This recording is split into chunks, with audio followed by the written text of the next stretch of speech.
to another fantastic weekend of Formula One racing here on the EGL Extreme Gaming League. I'm Tipsy Bob, and joining me on the mic is my trusty sidekick and my good friend, Dad Bats. Covering all the action today, we're going to be covering everywhere from Monaco, Singapore, Abu Dhabi, and Bahrain, all across the world, all across the country.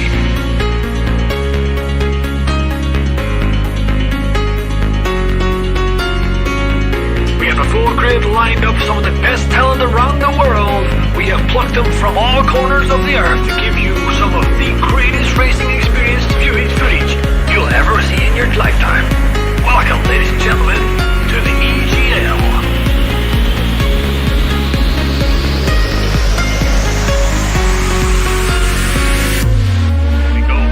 The cars are all lining up on the grid. They're all getting ready. The drivers will be focusing on their first corner. Are they going to take it? What are they going to do? Is it going to go deep? Are they going to go? Who knows? Let's take it out. Away we go!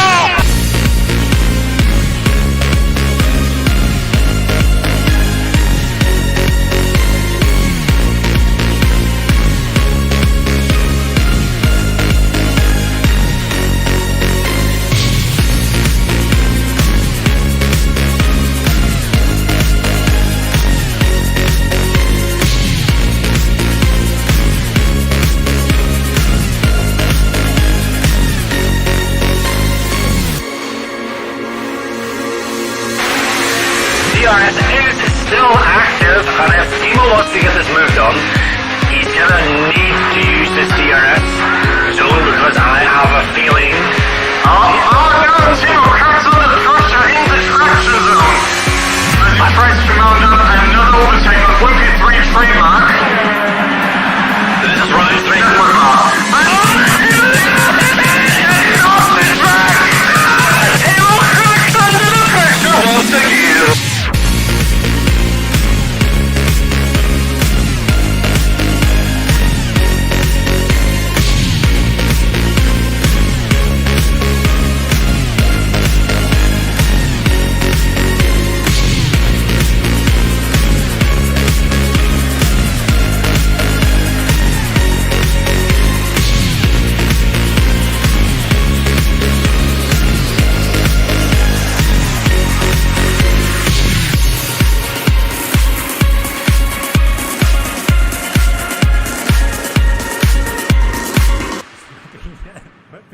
And Timo are oh, he hits the pit! Oh no!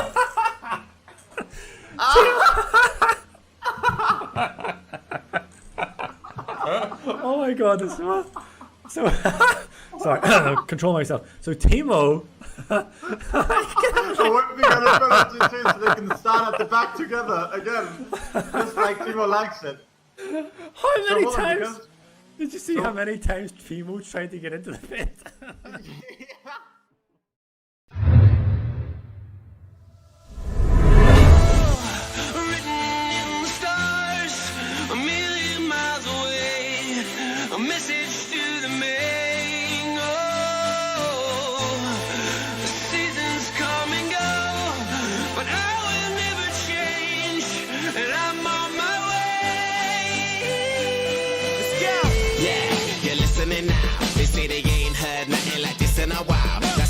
My song on so many different dials, cause I got more hits than a disciplined child. So when they see me, everybody baracks. Man, I'm like a young gun, fully barack. I cry teardrops over the massive attack. I only make hits like I work with a racket and back. Look at my jacket and hat, so down berserk, so down to earth. I'm bringing gravity back, adopted by the major. I want my family back. People work hard just to get all their salary tax. Look, I'm just a writer from the ghetto like Mallory Black. Man, where the hell's all the sanity at? Damn, I used to be the kid that no one cared about. That's why you have to keep screaming till they hear you out.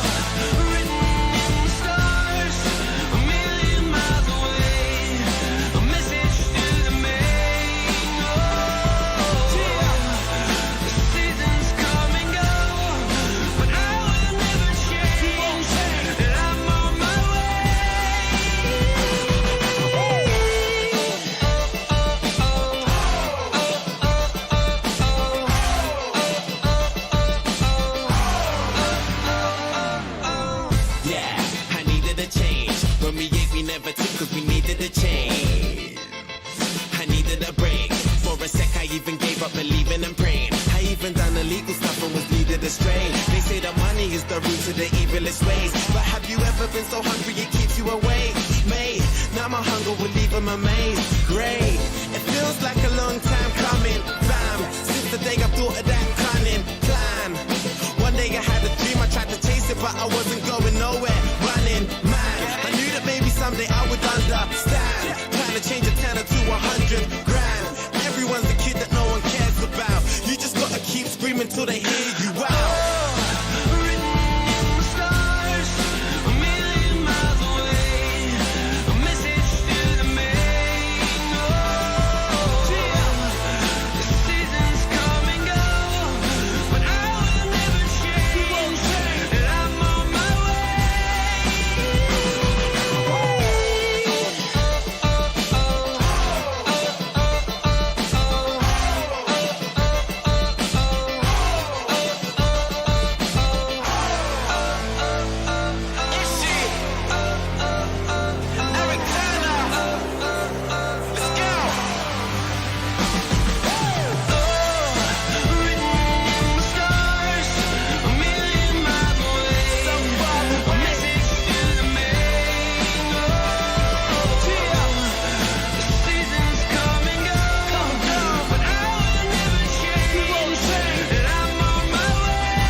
Hello and welcome everyone at home.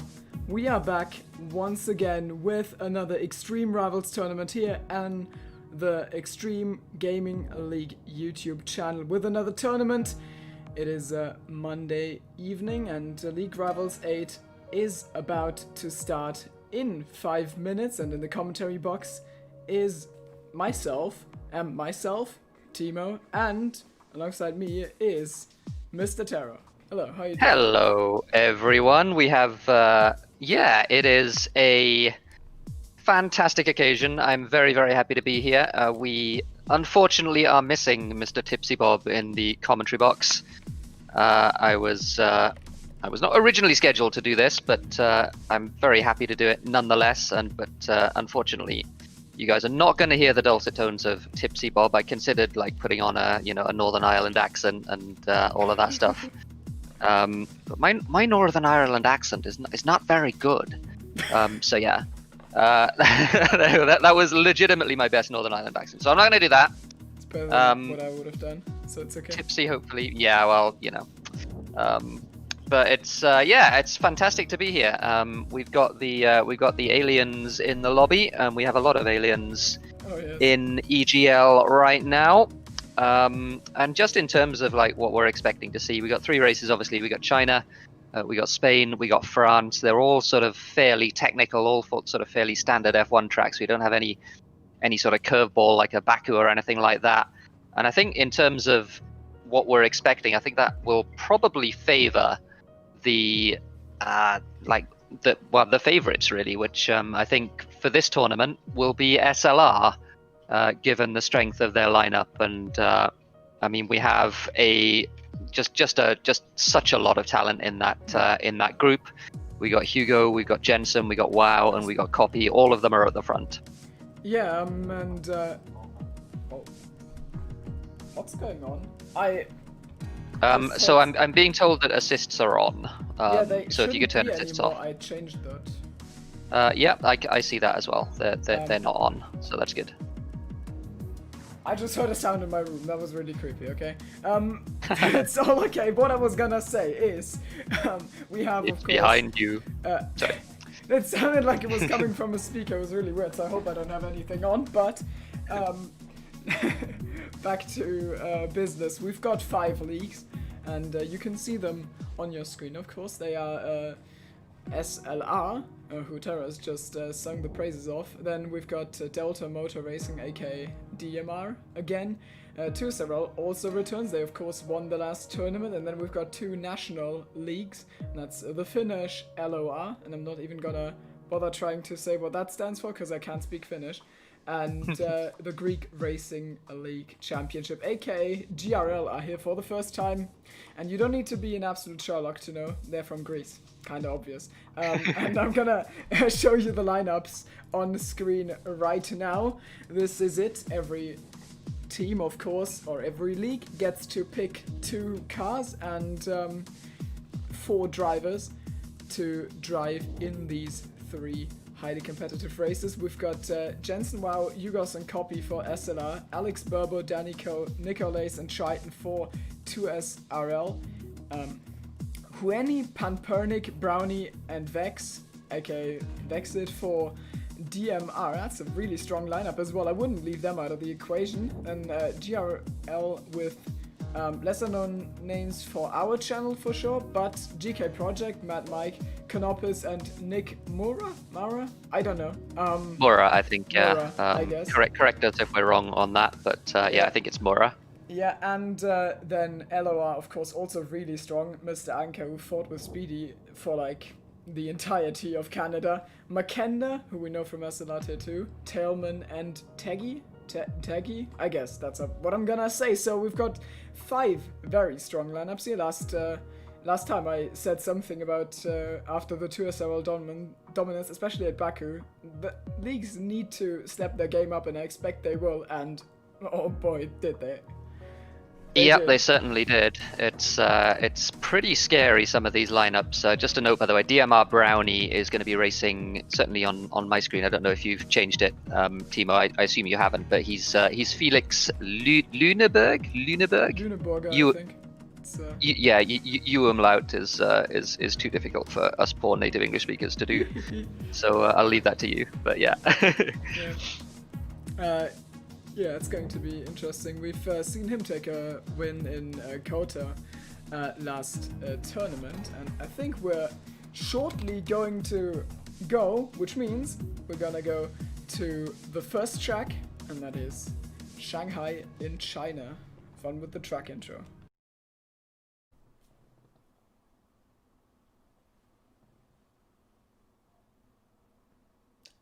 First up on the League Rivals 9 here on the EGL channel, we're gonna see the opening race on the Shanghai International Circuit here in China. It features some very long straights, so there's definitely plenty of overtaking and also some very, very tight corners, especially that snail corner in turn 1, 2 and 3 is very, very treacherous sometimes and features some great battles. Sweeping section in sector 2 as well makes it a great track for racing, and now we're going to go on board for a lap of Shanghai. Start finish straight, not the long straight on the track, but there could still be overtaking, especially with the overtake button, and we head in towards that never ending turn 1 where you have to take a double apex tight into turn 3, where the traction might be a little bit of a problem for some, but if you get a good run, this could also be an overtaking opportunity. Side-by-side fights can definitely happen. Daniel Ricciardo showed that IRL, that there can be some good fights here into turn 4. Now we go towards the middle sector of the track, which in this new game with the downforce is loads of fun, because you can just put the foot to the floor and stick and have the car stick to the track in this S section. And now we come towards the end of sector 2. Next one is a tight left hand corner where you just have to stick close to the car ahead if you want to have a chance at overtaking. And now this incredibly long corner, the right hander onto the back straight, and this is where most of the action is going to happen. Maybe even 2 wide, 3 wide, maybe 4 wide, I don't know, that might be a little bit of a stretch, but the DRS is definitely going to be open here, and the braking fight in at the 100 meter board will be exciting. Don't cut on the inside, and now we only have 1 corner to go where it is also easy to pick up warnings, brake at the 50 and keep it tight, don't invalidate on the asset as well, and that's the lap of Shanghai.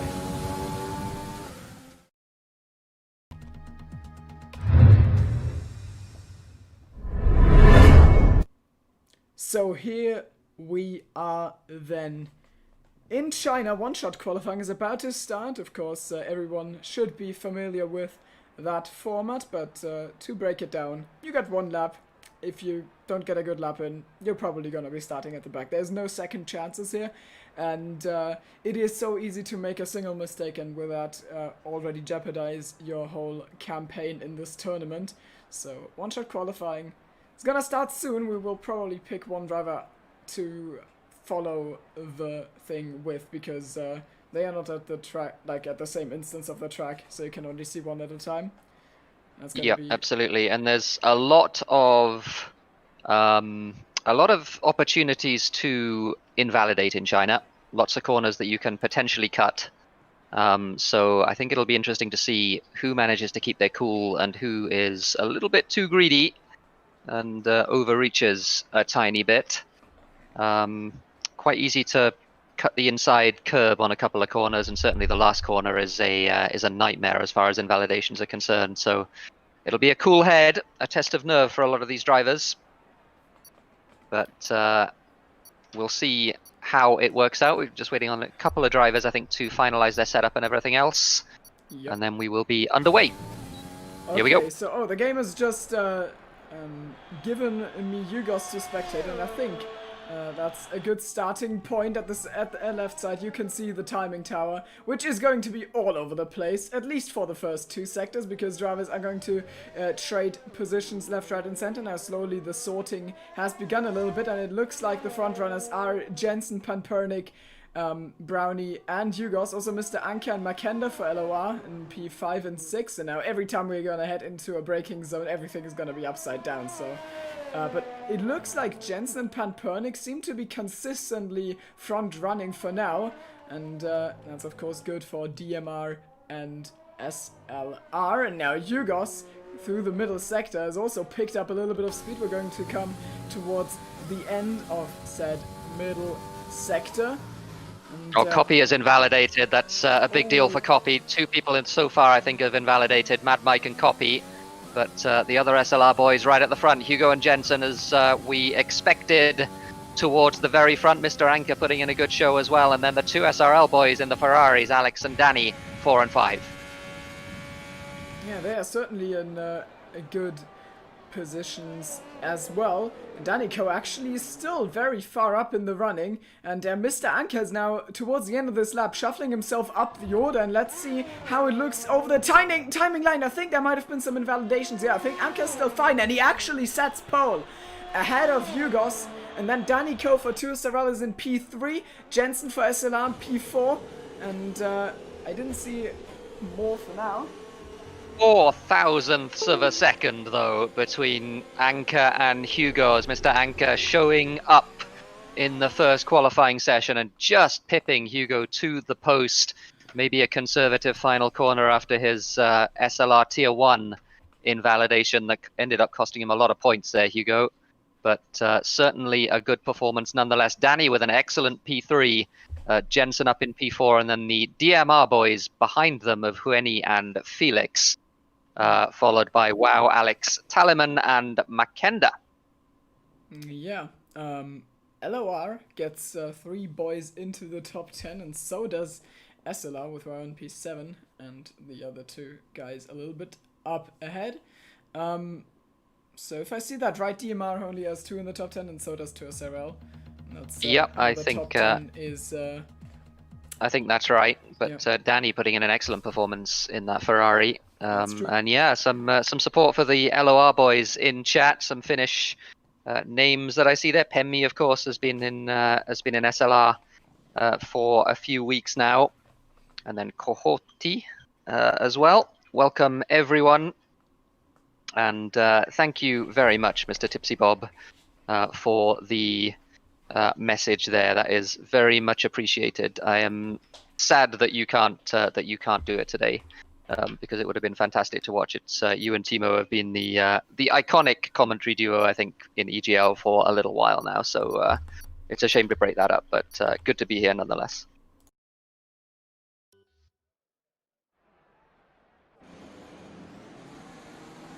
Okay. So Timo is setting something up. So we will look at the formation lap.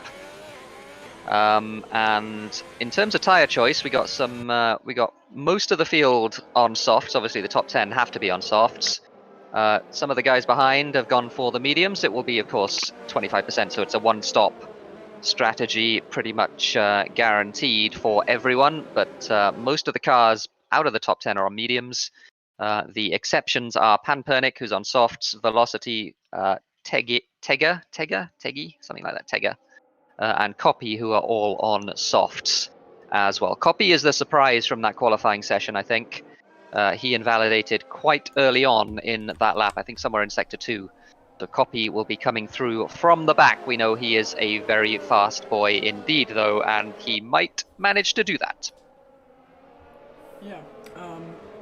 So I wonder how this is gonna play out. Do you know who's got the inside line, Anke or Hugo? I think it's Hugo. Good question. I don't know. I think it is Hugo as well. But it'll be interesting to see. By the way, we have 61 people watching the stream right now. I'm pretty sure that is an EGL record. Yeah, one of so them now is me, which means I get to look at chat as well. So chat interaction Nice. is gonna be there. Joel says P2 is inside. So it's Hugo who will have the inside line for turn 1. So if he gets the jump, then he might be in there first. And that's gonna be very, very important if he wants to get ahead early on. And of course, it's a little bit hard to keep everything in mind in turns 1, 2, 3, and then I think technically also 4, because that's all this first section there.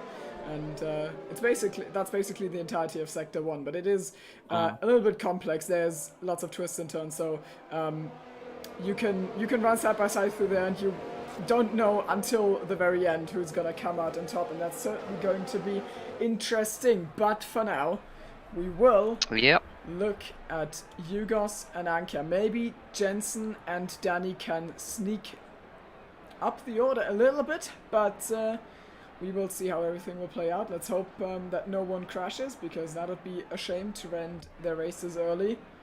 Everyone's in their grid slots. Twists and turns on the track. Twists and turns in the tournament coming up as well. We're excited for this one. Here is race 1.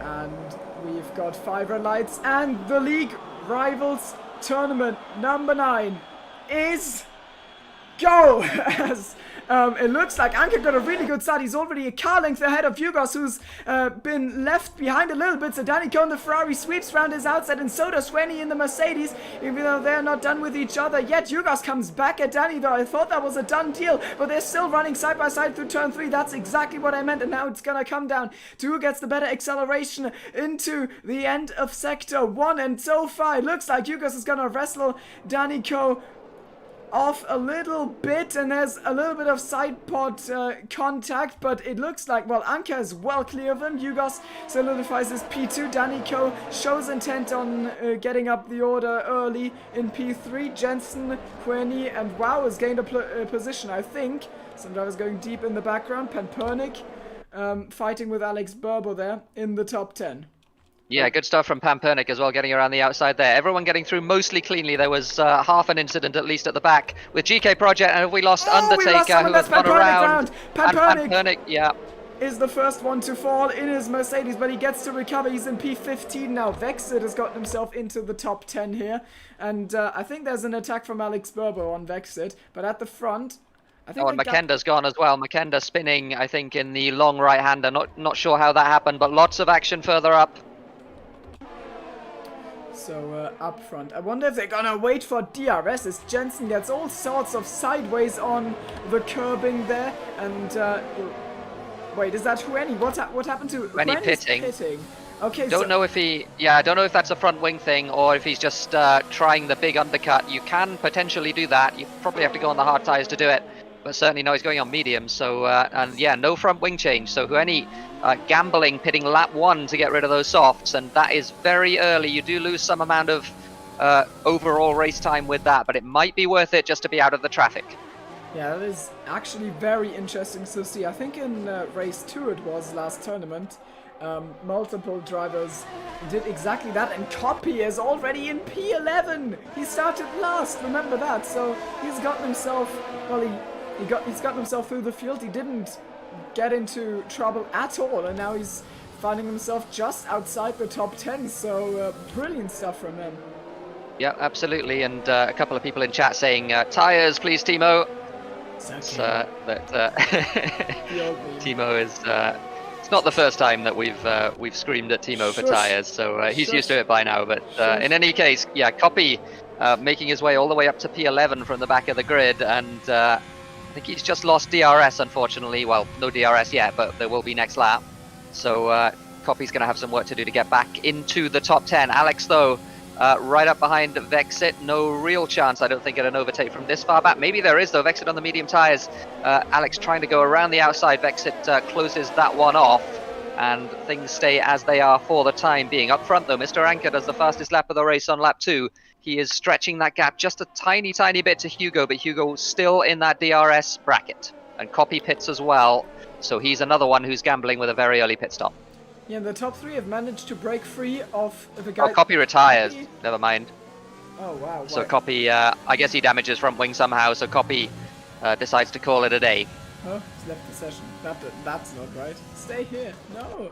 Well, SLR, who we've called a bit of a power team, have lost one driver already, while Pan Pernick is fighting side by side with Nicolas for that P11 that Copy just retired from, and looks like Pan Pernick has got that done. He's on soft, so he's gonna have a grid advantage over Nick, and he uses that by getting the better run out of the corner. Jensen so close, actually. If you can break that just a tiny bit later. No, he's not in DRS. So close for him.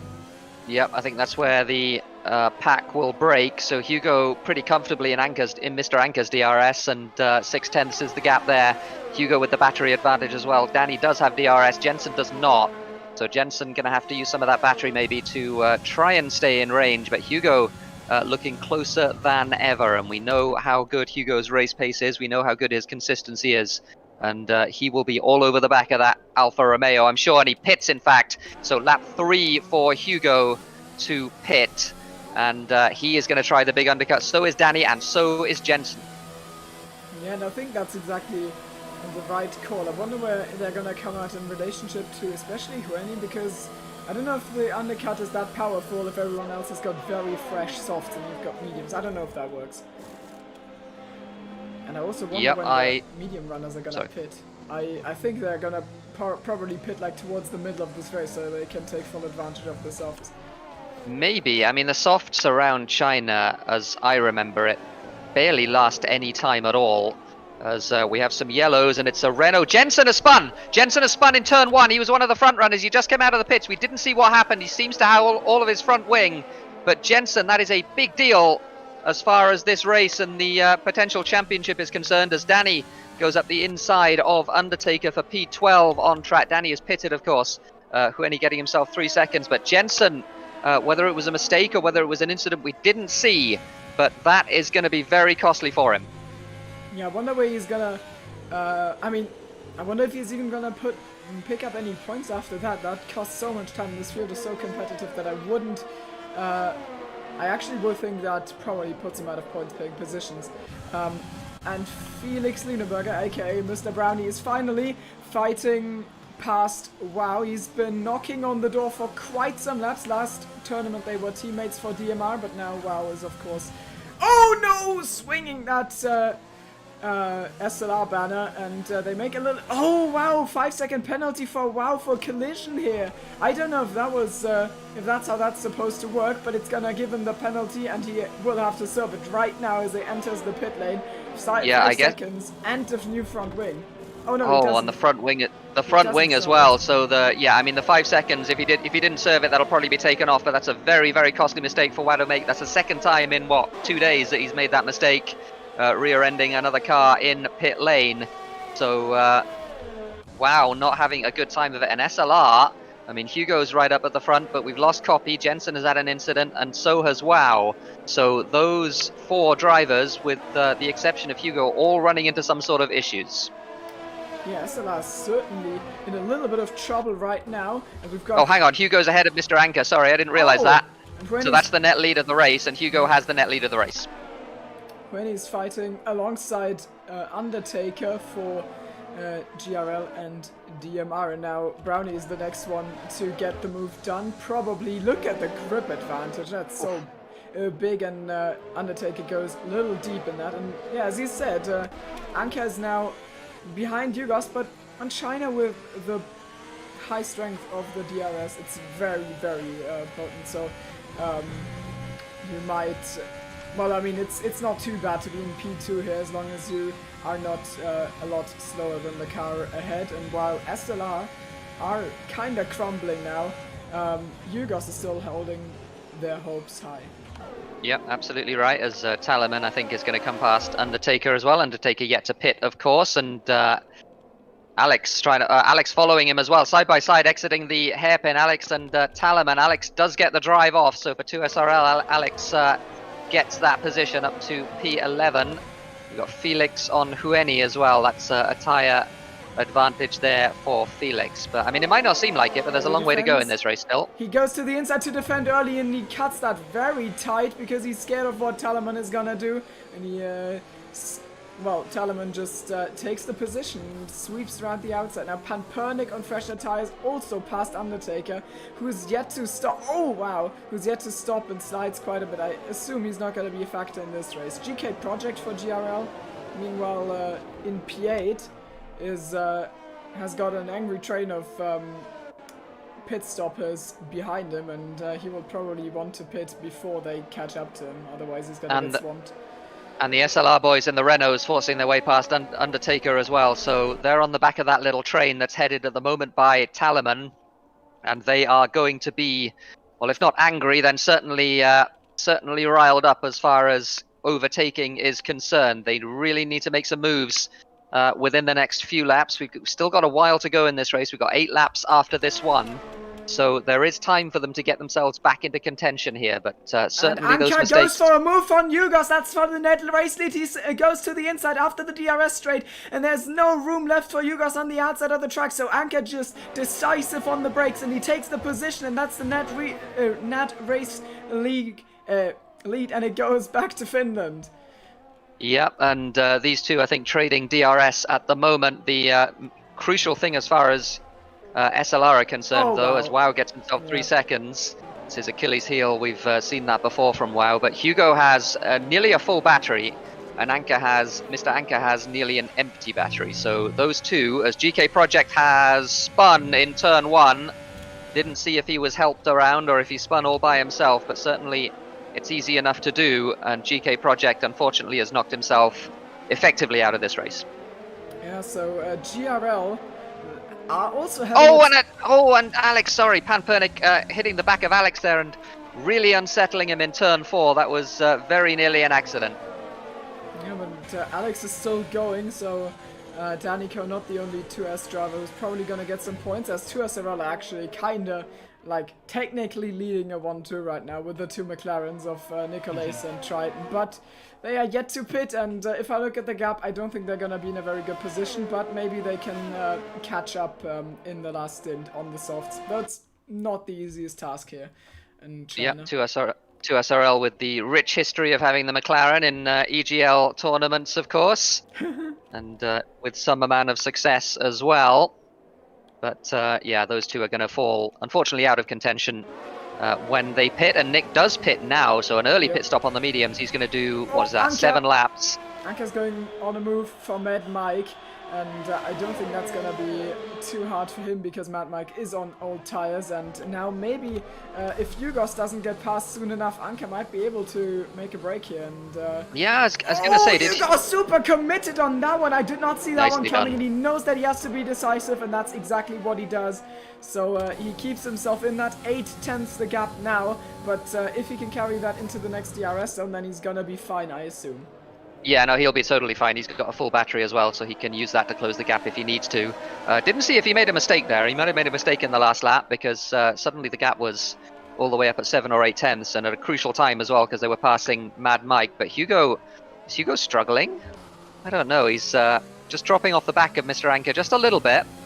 I just wonder if he's having a little bit of a struggle on those tyres. They are a lap older than Mr. Anka, and I just wonder if he's going to be able to keep that Alfa Romeo in range. He will have DRS this time. He did did cross the detection point within a second, so that's at least good for him. But I just wonder if Mr. Anka has the high ground here, and Hugo certainly having to work for this one.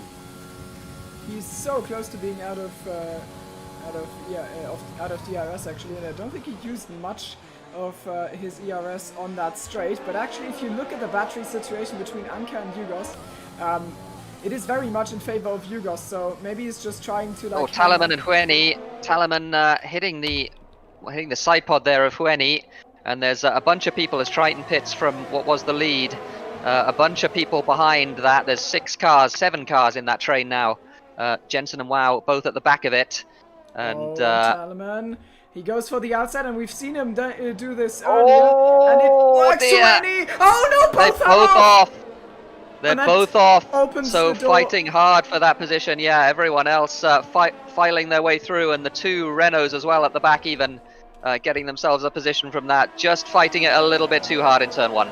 Yeah, and that opens the door for Alex Bourbon, Panpernik to now lead this train. So Panpernik for DMR P7, Alex Bourbon for 2SRL P6.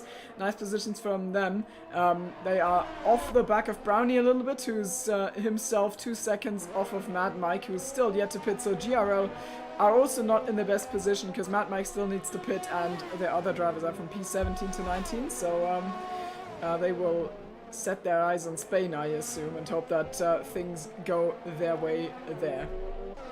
Yeah, it's a very, very high standard, this EGL tournament, of course, and one little mistake often means that you are effectively out of contention, and we've seen that a few times. So the situation at the moment, in terms of who has to pit yet, well, it's only Mad Mike.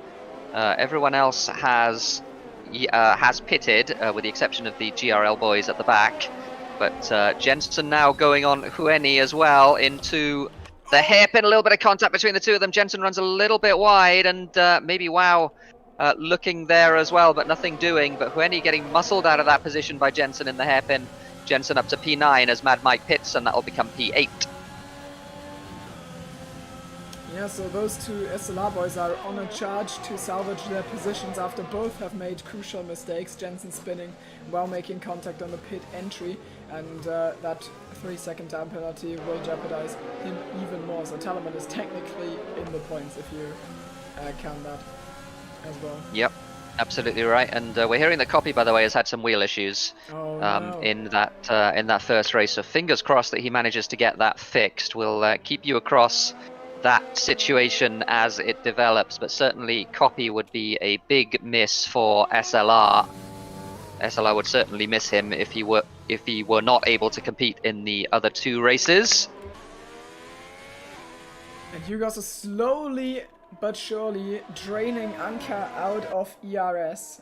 The situation right now, 6% for Anka and 38 for Hugo. Yeah, but, well, is he though? That's the thing, because Hugo did have 80%, and Anka's Mr. Anka's pretty much always had an empty battery for the last few laps, so I think Hugo's having to use battery to stay in DRS, which is concerning as far as he's concerned. It might be that the one lap tire delta between the 2 of them as Wow and Hueni battling now into the hairpin. Hueni trying the cutback of Talaman and Vexit, and that's very, very shaky on exit here from Vexit, no pun intended. So the Vexit exit, not very good, yeah. It was literally not on purpose, okay? It's okay. So Vexit up into P11. And up front we got some yellows. Who is that? That's Felix. Felix has found an awful rejoin. Thankfully ghosted. Alex went right through him, but Felix has thrown away what was 4th place. And for DMR, that is a catastrophe. That was some really good points, and he slots in behind his teammate Vexit, and he's under pressure now from Talaman as well. But Felix with a huge mistake there at an awful time to make a mistake with 4 laps to go. Yeah, I mean, there's so much time to be gained in this game if you're early on throttle, but there's even more, actually so much more time to be lost if you are too early on throttle. And I think that's exactly what happened to him. It's difficult in that corner because you have to straighten the steering wheel out while accelerating, and of course you lack a little bit of grip. The car doesn't want to do both at the same time. You have to find the balance, and he failed to do so. So he goes round and is now in P11. Yeah, probably Vexit gonna all be over the overtaken. back of. Yeah, all over the back of Hueni as Talaman I think is going to get that move as well. Now, who has DRS here between the two of them? Hueni does not have DRS, so that's a free position for Vexit as far as he's concerned. The little train just ahead of him is led by Alex, and 2SRL very quietly having a good race here. 3rd and 4th place for Danny and Alex respectively. 3 laps to go in this one. Hugo's battery is looking a tiny little bit healthier, and he's a bit closer to Mr. Anchor, so just maybe he's managed to save those tyres enough to the point where he can challenge for that win after all in the last 3 laps of this race. Someone I haven't mentioned at all, I think, is also Teggy, who's now, after all the mistakes we've seen from Barney, for example, or Wow and Jensen, is now in P6, right behind Pampernick, and Pampernick in turn is behind Alex Berber, so those guys are basically fighting for best of the rest, because the gap between Alex and Danny is 7 seconds, nothing is going to happen there, and the front 2 are, I mean, they're just gone, so... yeah. I'm just looking at the 2SRL boys as well, the McLaren boys specifically, Nick and Triton, both on the alternate strategy. They started on mediums and they're now on softs, and Nick only 2 seconds off the back of Talaman for that P12, so he's going to be on that train, I would imagine, fairly soon, and if he is, then maybe there'll be points in it for those guys as well. Yeah, I actually find it quite entertaining, because those two are teammates in 2SRL as well, but they're driving the Ferraris, and now Alex and Berber are the two in the Ferraris, so... interesting choice there. Teggy looks like he finally wants to take control as Alex Berber changes directions a little bit there to clear Pampernick out of the DRS, and oh, Teggy! Wow, that was so close to spinning around himself, but he's finally just lost a little bit of time, and look how much on edge he is with the track limits there. Yep, absolutely right. Up front though, 2 laps to go between Mr. Anchor and Hugo. It is a duel between these two in Shanghai. We have Hugo's on 1 lap older tyres, has slightly more battery than Mr. Anchor, who's pretty much had an empty battery for the whole second half of this race. And this is a fascinating situation between these two. This is for all of the marbles in race 1. We thought Hugo might run away with these races, but Mr. Anchor has certainly shown up, and he is putting on a fight here for LOR. Yeah, this is such an impressive battle. I mean, there's been 13 laps in this, and if you ignore Danico for a second, then they are 13 seconds ahead of the rest of the field, basically. Gap between Hugo and Alex is 13 seconds. So while Danico is maybe able to half keep up, I don't know how much of that was lag, but Hugo's was so close to dropping it there. No, I don't think any of it was lag. I think he did genuinely lose it. There was very, very close. Hugo now with no battery either. So Mr. Anchor with the clear advantage here in this little duel between these two. Neither of them really have any battery as we enter the last lap of the race, but Hugo's showing that he is trying pretty hard to stay with that Alfa Romeo. Yeah, and it's actually so balanced if you look at it through the lens of the different leagues, because we've got 2 LOR drivers in the top 10. We've got 3 DMR drivers, but they're in lower positions. And 2SRL is in P3 and 4. And SLR also has got 3 in there, but Jensen, wow, not going to score many points. So I think we're going to get a very, very close championship table. Something else as well I should have mentioned a while ago is that Mr. Anchor has 2 warnings, so he's right on the edge as far as track limits are concerned. Hugo doesn't have a warning yet. So now both are completely equal on warnings, and I wonder how close Hugos can stay, because he's got exactly 1 opportunity to make it count, and that is gonna come on the back straight. Anticipation is big, 6/10 between the two of them, and he will need to follow Anka closely, and this time he will need to. Mr. Anchor running deep there. Sorry, it was a little bit of a mistake, but maybe not enough of one for Hugo to capitalize. Hugo not really close enough here, and he doesn't have the battery to contest this. It's looking like Mr. Anchor's victory unless something pretty extraordinary happens on this last lap.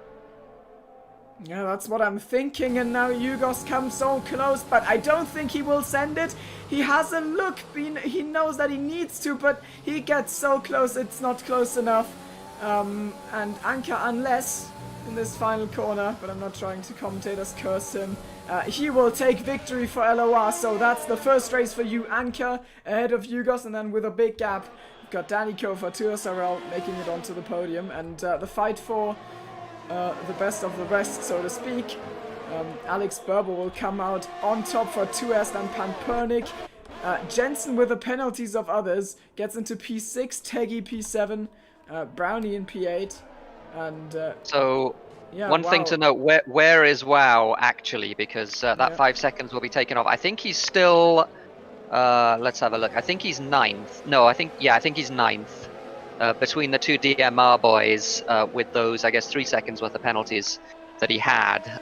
But we will confirm that, of course, the 5-second penalty that he got for the collision will probably be taken off. I'm not exactly sure, but if it is, then he will certainly get some points. Yeah, and I think it looks... honestly, I think... Sorry, GRL, but I think it looks good for every league except GRL, in a way. DMR is also a little bit on the back foot, but they are also well in there. I mean, they've got Panpernik, Felix, and Vexit all in the points, so... I honestly, like, I wouldn't feel comfortable calling anyone the favorite here. This was way closer than I thought it was gonna be. Yep, absolutely. Mr. Anchor showing up in that first race and taking the fight to the SLR favorite. And a brilliant drive from Mr. Anchor. He takes race number 1, and I think LOR are very slightly ahead in the standings. Don't quote me on that, though. I'm not absolutely sure. It is really close between the top 3 leagues. It's LOR, 2SRL, and SLR as well. All contesting that top spot. That was a pretty even race between the 3 leagues. Yeah, absolutely. Well, if you don't know the procedure from here, basically we will have we'll have a little bit of a break now, and well, I mean, we're still gonna be here, but there's going to be a break between races of like 5 to 10 minutes, and in that the FIA will go over incident reports here, and after that we will be able to show you the standings of the championship, so then we will know what we've got at our hands for the second race, which is going to be in Spain, so stay tuned for that. Yep. Absolutely right, and I think the I'm just looking at the standings, the quality of the field there and the quality of that race shown by the fact that there were only 3 penalties on the first page of the standings, only 3 3-second penalties, and only 5 total in the field. So on China, where it's relatively easy to do, that is good going from our drivers in EGL today. Especially in an event where you where you have to do basically 13 qualifying laps. Like, you're not gonna do an EGL tournament and think about conserving resources. You have to put your foot to the floor as long as you can. So, not like the margin for error is so little, and only 3 drivers getting penalties on the top page there is pretty impressive. Yeah. Yep, absolutely right. So we wait now for the next race. As Timo said, 5 to 10 minutes will be the amount of time. Oh, sorry. It's all good. It's all good. I just accidentally shot the China huddle up again. It's all good. Oh, I see. All right. So I thought the yeah. All right. No. I thought... We're good. All right. So here we go then with yeah. Let's who are we going to talk to? Actually, that's your decision. Okay. That's my decision. Okay. Let's have a look. What's the way to do this? We got Mr. Joel, who's joining us as the pit lane reporter for this one. That's how you doing, Joel? How's your Monday evening so far? Well, the first race was quite eventful. It was, wasn't it? What have you managed to find out? Well, I've done a bit of diving into the archives. No, I've asked around, and yeah, Copy did retire because he has wheel issues. Apparently, he's trying to fix them now. If he can't get them done in time, then Pretorius or Icewind will step in for SLR. Okay. And Jensen didn't spin. He had a collision with Huaney coming out the pit lane on the pit exit. Apparently, Huaney turned into him. Okay, yeah, I wondered if something like that had happened because unlike Jensen to make a mistake like that. So yeah, good to know. Felix Span, as we suspected, but he told me he's very strong at Spain, so he'll come back the next one apparently. And we'll see. And WoW's penalty, actually, the 5 seconds, he thinks it wasn't for a collision, actually, he thought it was for speeding. Even though it said on the... Right. So he's not going to appeal it. Okay, so that means no points for WoW, unfortunately, for him. Because it did look like it was a little bit earlier than the pit lane entry. But yeah, if it's for speeding, then nothing we can do about that. And that's it for now. I'll be back with when the FIA have got their results out. All right, good stuff. Thank you very much, Joel. It's good to have you doing the running around and the pit lane reporting for this one. And yeah, we'll welcome you back when the FIA stuff has been announced. All right. So, who are we going to talk to? Let's talk to. I'm gonna. It's actually not easy for me to do this. Let me just do something very quickly with my display settings because they're a little bit big. Sorry, Timo. Back but still mute. Oh, okay. Timo is back but still muted on stream, which I probably shouldn't have said out loud. I didn't have to say that out loud, but it turns out that yeah. I just wanted to I didn't want to. Oh, it's okay. I didn't want to interrupt the flow and just tell you that, but I know I had to talk right into you, so it's okay. It's okay. Well, okay, fair enough. So we're going to talk to one driver here, who was involved in an incident there. We heard from Joel that it was an incident with Hueni in turn 1, Jensen. But I mean, overall, in terms of your race there, I mean, in terms of the pace, it was very, very promising. You guys were at the front. Yeah, for sure. And we did the big undercut in lap 3, and it was all looking good. Of course, I lost DRS a little bit, but that was because Hueni already hit me in lap 1 with a ridiculous dive bomb. And then we did the undercut. I got held for a bit because the racing point of Telman, I think, came in. So I got away a little bit later, and Hueni had already pitted. And I came out of the pit lane, and I was at the inside of the corner, and he just cut it in like a madman from the outside to the inside. Hit it my left front wheel with his right rear wheel. Like I wasn't even there, no F's given, so to say. I put in the 2 reports already, but it spun me around. And WoW already lost time in the pit lane, so I still came out in front of my teammate, but the race was compromised. We were stuck in the DRS train behind the medium runners, and that's exactly what you don't want when you do that undercut. Yeah, no, exactly. It's what you want to avoid with everyone having DRS. So it was damage limitation. In the end, P6, I think we can live with that. Damage control for SLR this round. It can only go better. No, it's unfortunate that happened. How are you feeling about Spain? Which I mean, we just had Spain in SLR. It should be a strong track for you guys. Yeah, for sure. I think we will do good on Spain, and I think especially France is going to be a big surprise.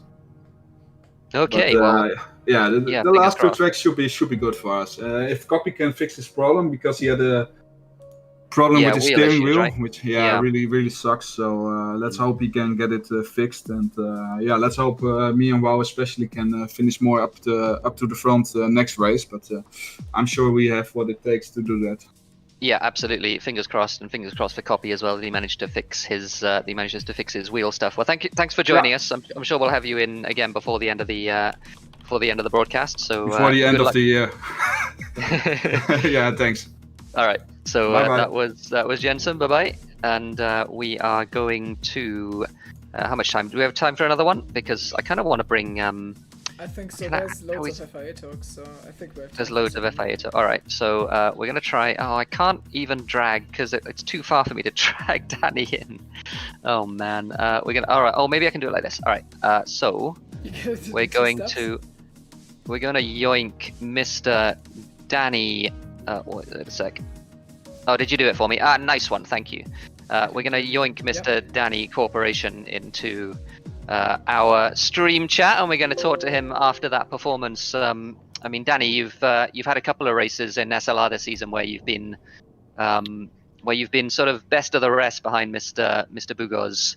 Yeah. And that was another one. That was a fantastic performance and a really well-deserved podium. How are you feeling after that? Bit stressful. What was stressful about it? Well, Brownie was catching me until he spun. The first stint I had Jensen right behind me, close to getting DRS, but then I think he got killed by Huane, pit exit. Yep. But Okay. once Brownie had spun, it did calm down a little bit, but I was trying to stay within like 5 seconds of the front twos, hoping they have like a speeding pen or something like that. Yeah. No, it's well, I mean, I've won a race in EGL with that before, so yeah, it's definitely possible. I was third in Silverstone, Yeah. and both Jensen and Wow had 5-second penalties, so it's certainly possible. But yeah, I mean, that was a fantastic performance, and you were a long way ahead of Alex in P4 at the end there. So like in terms of pace, that's really good. How are you feeling about Spain? Meh. Could be better. Could be a lot better, but we'll see how it goes. Yeah, we will see how it goes, and I'm sure you'll be somewhere near the front. You generally are these days, so yeah, I think fingers crossed. We'll flying the flag for 2 SRL there. That was a fantastic performance. So yeah, well done. And yeah, fingers crossed for more good performances in the future. That was Danny, who is a 2 SRL driver. Just to note, by the way, we have the standings. I don't know if you showed the standings on screen yet. I will show them in the formation lab, but you'll show them in the formation. Okay. They don't fit in the format of the broadcasting stream. So, anyways, they are. We've got LOR right now on top, as you said, and they've got 32 points, and therefore they lead the table. And then 2 SRL comes second, defending champions, of course, on 27 points, and just behind, plagued by a little bit of bad luck, are SLR and P3 with 26 points, and DMR have got 17, but they are still very much in the running. I mean, those 4 leagues are covered by 15 points, and then unfortunately, in a little bit of trouble, we've got GRL, pointless so far, at the bottom of the table, but I'm sure they will not give up. Quite the opposite, probably. Yeah, absolutely right, and no disgrace as far as being at the bottom of these standings are concerned. It is a very, very competitive tournament. But yeah, I mean, otherwise, all to play for. And yeah, as you mentioned, even DMR very much in the running. And SLR with I mean, they will be hoping that that's all of their bad luck for the day. Copy, of course, with wheel issues that knocked him out completely. Then the 2 Renaults of Jensen and Wow, both having separate incidents that cost them a lot of time and a lot of points. So yeah, I mean, as far as they're concerned, they'll be pretty happy to still be in the running. But LOR coming out of the gates really strong, and they'll be looking to build on that. How are we doing for time? Are we ready to go? I will quickly try and find that out.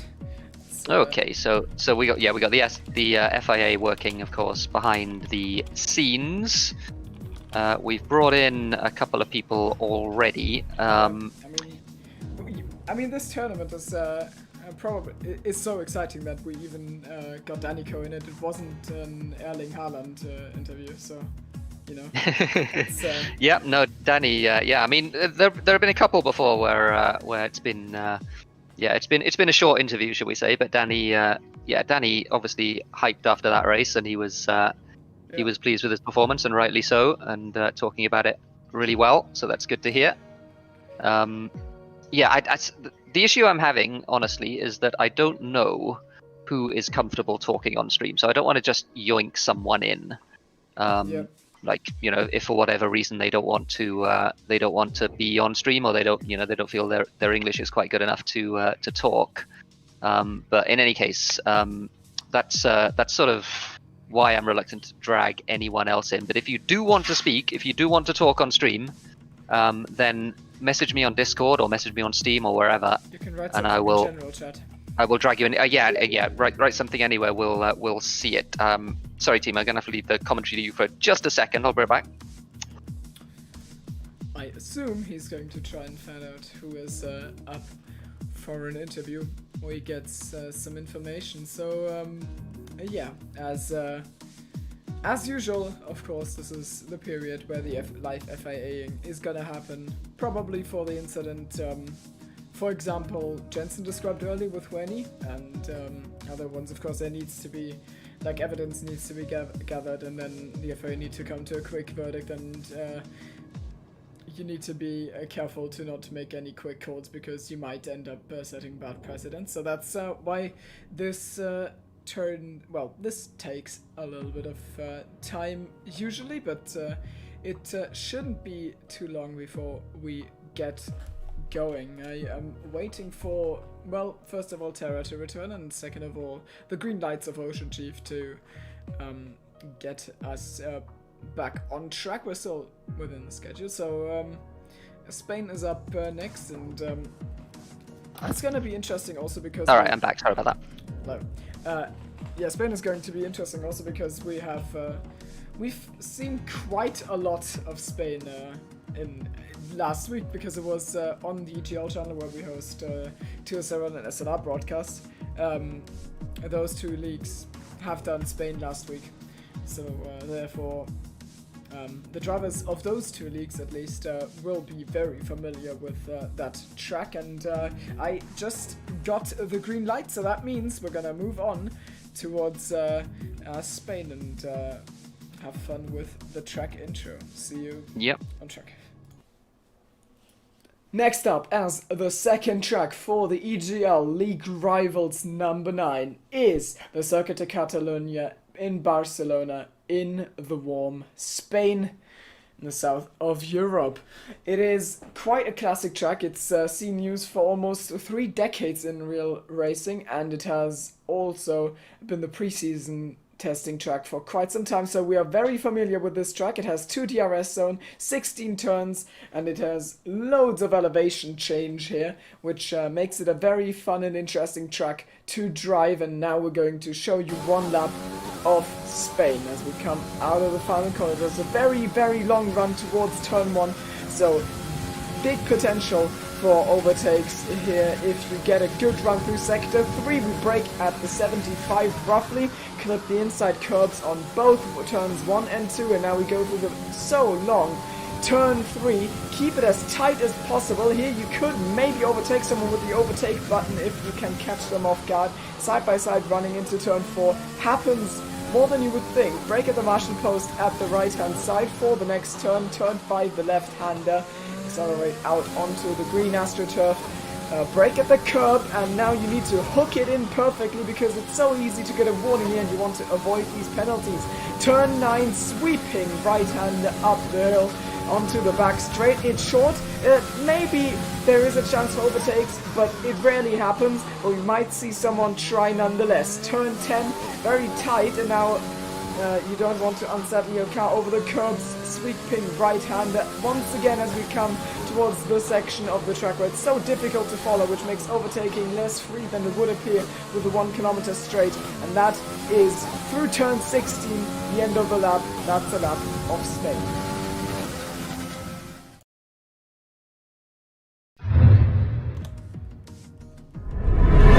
We are still here in the lobby, but we're about to go to the track in 20 seconds, so that is going to be exciting. We just saw the track, of course, and we've talked about it a lot in both the already legendary broadcast of Tier 2 with in-car commentary in TSRL. And also on SLR, but for everyone else who hasn't heard us say this like 10 times over the past 2 weeks, tracks where overtaking isn't as straightforward, like Zandvoort or for example Spain, usually produce some good battles because, well, you can't just sit around and then wait for the straight to happen and then you'll just cruise past. That doesn't work here, so for that very reason, of course, you need to be a little bit creative, or you actually need to work for your moves, and therefore, even though you might be worried that those tracks might give us some trouble having good battles, but I think it will still be fine. I think it'll be fun. I think Spain usually producing, certainly in the F1 game, produces okay racing, not so much in real life, but here we go with qualifying then. And the thing that I mentioned about China being easy to invalidate, well, that's doubly true for Spain. So it is very important that drivers don't invalidate. Yeah, and for now it looks like the DMR boys are very far up the order. We've got Felix, who of course is driving for DMR, and Vexit leading the standings in the Alpha Tauri cars. Wow, and Anka also up there. Triton is still in the running, and Copy and you guys are struggling a little bit further down the order, but now they're shuffling themselves up a little bit. Maybe a little mistake from Brownie, because now he's running in 5th. And Danico actually just in P15, so he didn't get off to a good start too. So well, generally in a little bit of trouble. So. Oh, it's Vexit is invalidated. Oh, wow. So that's awful for him. Jensen as well is invalidated. Hueni Triton GK Project 2. Basically the bottom 5. And now SLR, all of a sudden, we've got 3 of their drivers in the top 4. That's Wow, Copy and Hugo. Jensen, of course, being the odd one who is not in the top 10. But coming across the line is, well, according to the timing tower, Anka, and he takes another pole position of 14.4. That's a really good time. Yikes. Ahead of Wow. And yeah, so that's qualifying. We've got good performance from SLR. 2-0 in a little bit of trouble. And Anka looking set. Yeah, that's 7 invalid. Oh, dear, 8. 12 valid laps, yeah. So the GRL boys, Canopus and Mad Mike, 11 and 12 after that one. And yeah, as you mentioned, Danny with the invalidation, that is a big deal as far as he's concerned. Triton 2 invalidating in that one, but Jensen is the big one for SLR. He was expecting to be at the front there, and just the small mistake, I think it was turn 9, where he invalidated, and that might be very costly. The other SLR boys, though, 2, 3, and 4, that is very good as far as their championship is concerned. And Copy's wheel is fixed, which is fantastic. Yeah. Hello, gentlemen. Hey, Joel, how you doing? Joel. I've got some results from the FIA. Okay. Report 2. So the first incident, that was the incident between Vexit and Talaman. 5 seconds has been given to Talaman. And that will drop him out of the points. So he was P10, so he'll now not get that point. 5 seconds to Hueni for the collision with Jensen. And that all means that WoW gets to move up to P10, so another point for SLR. And Vexit did get the fastest lap of the race in that last round, so that's an extra point as well. And yeah, Danny apparently has not loaded a setup. Oh no, that explains why he was at the back. Yeah, that makes sense. Because even before he invalidated, he was at the back of that, at the back of the qualifying. So yeah, that completely explains it. That's tragic as far as he's concerned, because he is not going to be playing much of a role in this race. But thank you very much, Joel. Sorry, go on. Those standings on screen are before the FIA results. So 1 point minus the 1 point goes from LOR to SLR. Okay, so that means that they are tied with 2SRL, yeah. Is it a little bit closer together then? Yep. So thank you, Joel, for that. We have everyone on softs at the beginning of this race, except for 2 drivers who invalidated, Vexit and Jensen. They will be hoping to do the alternative strategy and be fast at the end of the race, while also keeping the pack in range at the beginning. Yeah, I don't know if that's gonna work. Well, we saw Nick and Triton tried in the last race, and that didn't work out too well for them. They were just about outside of the points, so but maybe Vexit and Jensen can make it work. They are quick drivers, and they will certainly try and do that. We've got, well, I mean, this looks like it's gonna be the race, or it is likely that it might be the race where SLR are trying to get into the driver's seat more than, that wasn't intended either, more than they already are. So SLR with their positions, they are of course the entire second row, and they've also got the second spot on the grid with their drivers in 2, 3 and 4. And Anka has got Taggy in P5 to maybe disturb them a little bit, or disrupt their charge from the back. Also Makenda in P7, and DMR's leading driver Brownies in P6, and 2S as leading driver Alex Burbo in P8. and GRL are lining up just outside of the points in P11, 12, and 13. So, Yep, that's what here we we're go then, looking at. race 2, the lights are on. Oh, And the second round of the League Rivals tournament is go. And it looks like it is a good launch from Anka. Once again, he's got that figured out for sure, because he's already got himself just ahead of WoW. And where did Brownie had a Brownie flyer. come from? Brownie had an absolute flyer. He's gained 4 places on the run to turn 1. A brilliant start from him. He's second place ahead of WoW, with Mr. Anka making a break, and Felix is going to be hoping that he can hold that. Here goes Alex, though, down the inside of Makenda for P7 into turn 4. Everyone, I think, has got through cleanly for the most part, so good stuff from our drivers. Yeah, again, not a single incident at the start, and Anka once again leads by a good margin already after the end of the, well, first sector, and about to be the second sector. It's 8/10 between him and Brownie, who has had such a fly. I don't think I've seen anything in recent memory like that. That was insane. It wasn't even, like, I thought it was a jump start, but it wasn't, so that was... Oh, and spinning, who was that? It was somebody off in a big way. Hueni, Yeah. Triton has spun as well. Yeah, we didn't exactly see, but Triton has fallen right to the back. There were several cars involved there into turn 10. So lots of incident, and unfortunately for Hueni, Vexit and Triton, they were the ones that were involved. And look at the gap at the front. It's already a second. Anka is he's just flying, even though DRS is of course not a thing yet on this second lap of the race. Brownie just struggling to keep it in there as who's that? Oh, that's the wrong one. Panpernick passing Nick for P10. Yeah.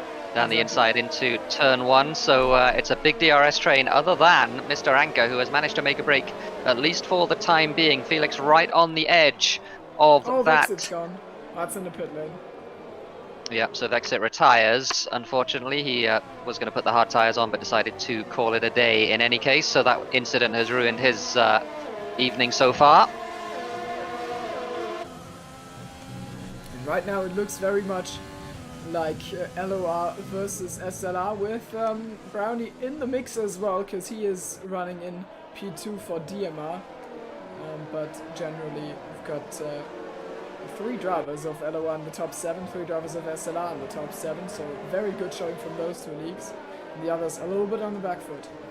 Alaman with a penalty already, so he's got himself 3 seconds. There have been lots of warnings, lap 1 and 2, but no other penalties that I could see.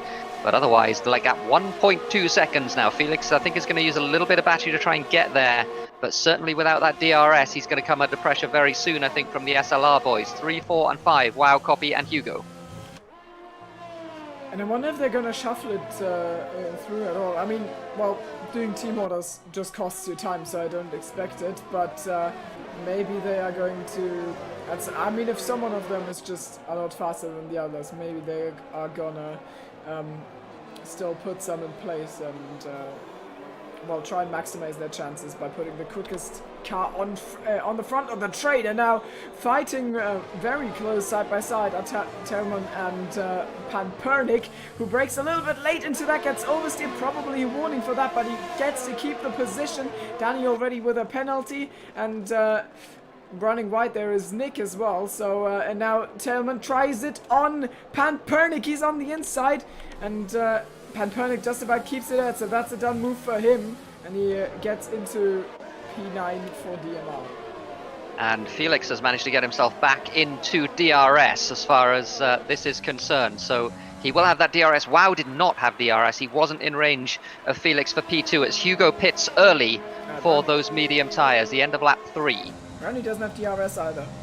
It's really close, but his wing is not open. Yep. Oh, really? Yeah. I was sure he did. I was maybe not. There maybe some sort of a bug. I'm sure I saw it though. But yep, he doesn't have DRS in any case. So they're getting a bit stretched out at the front. Copy is within range of WoW, but Tega, who's P5, not in range of Copy at the moment. So that's where we stand. Alex all over the back of Makenda, and worth mentioning as well that Jensen on those medium tyres is making gains for SLR. He started right at the back, of course, after invalidating But he is already up to P12, and he's on the back of the little battle group that's headed by Pampernick in P8 We've got at the yellows, moment. and that's Danny Co. His race goes from bad Danny. to worse. Bad qualifying does... Oh, Nick also with a penalty. Yeah, bad qualifying for Danny. No setup, and now a penalty, and then a spin. So he's gonna retire from this, and that's shocking for CEST because he was their lifeline, to be honest. He scored the P3, and now he is out. Yep, the flag being flown by Alex in the Ferrari. He's all over the back, as I mentioned, of Makenda, and a bunch of people diving into the pits. There's lots and lots of people pitting. Mr. Anker does not pit, but everyone else does. I'm just looking to see if anybody manages to get themselves a 5-second penalty, and it looks like everyone who pitted managed to slow down properly. So 4 people at the front on the softs. They are released, and Jensen, I think, is going to have a look here at Mad Mike for what is now P4 on the road. Well, 2 things happened. Wow is now somehow ahead of Felix. I don't know how that happened in the pits. And now they're gonna come out right with Yugos, who's in P11, and it just doesn't work out for Yugos. He's ahead of Copy, but not ahead of Brownie. So the undercut worked, but somehow Wow passed Brownie here. And they are going to fight now, but Wow himself has picked up a penalty on his way into the pit lane. So his Achilles heel struck once more as Yugos re-ends Felix, but it all ends up being fine. I don't think I saw any carbon fiber pieces flying off that front wing. So yeah, and the turn 1, I think there was contact between the 2 of them as well. Felix going in a little bit deep, and Hugo really with nowhere to go on the outside there. So I don't know if he has a small amount of damage, Hugo. He might do, even though it's not visible. But certainly he's able to stay with them for the moment. So he's very much still in this race as the leaders now all pit on those soft tyres.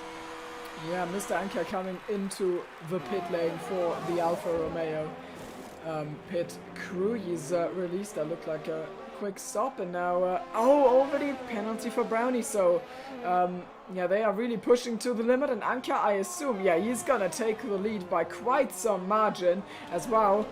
Gets himself ahead of Undertaker, and that's a 2.5 second gap. I think Anker can run with this. Yeah, absolutely. Hugo trying to make moves. He's all over the back still of Felix, using that overtake button into turn 4. Felix goes to the inside to defend. Hugo on the outside. He's not really able to do that. There's a Haas in the way of Undertaker. Hugo going to have a look on the inside. He's going to box him in here, is he? Oh, contact between the 2 of them. Hugo trying to force his way through. And through turn 5 they go, and Hugo does get the position, at least for the time being, but at what cost? Was there any damage there to either of them? I don't think so. Wow, look at the slide that Brownie just had in the background. Also, Hugo's really, really cheeky on that overtake here. That he just pulled off on Undertaker, but it wasn't a question. It was just a matter of time that he would get. Looking up Brownie there is Undertaker right in the path of Brownie, and Brownie now having to follow all the way through Sector 3. He is certainly riled up after that one. Triton gets himself 3 seconds as well. He's in P3 on the road at the moment. Oh, he's got him, I think. Yeah, that wasn't the nicest thing I've seen today, but Undertaker gets together with Teggy. Yeah, he just stayed out a little long. I mean, it's not his fault, but he stayed out a little too long for the other guys, and they caught up to him, and they really, really wanted pass, and that cost Undertaker loads of time, and that's going to shuffle him down the order as well. And an enormous gaggle behind them as well. Copy following Tegger very closely. Pampernick in there as well. Felix trying to make a break from those, 4 or 5 drivers that are all very close together. But Copy not able to get past Tegger, and he is down in the pack. He's lost touch with his teammates.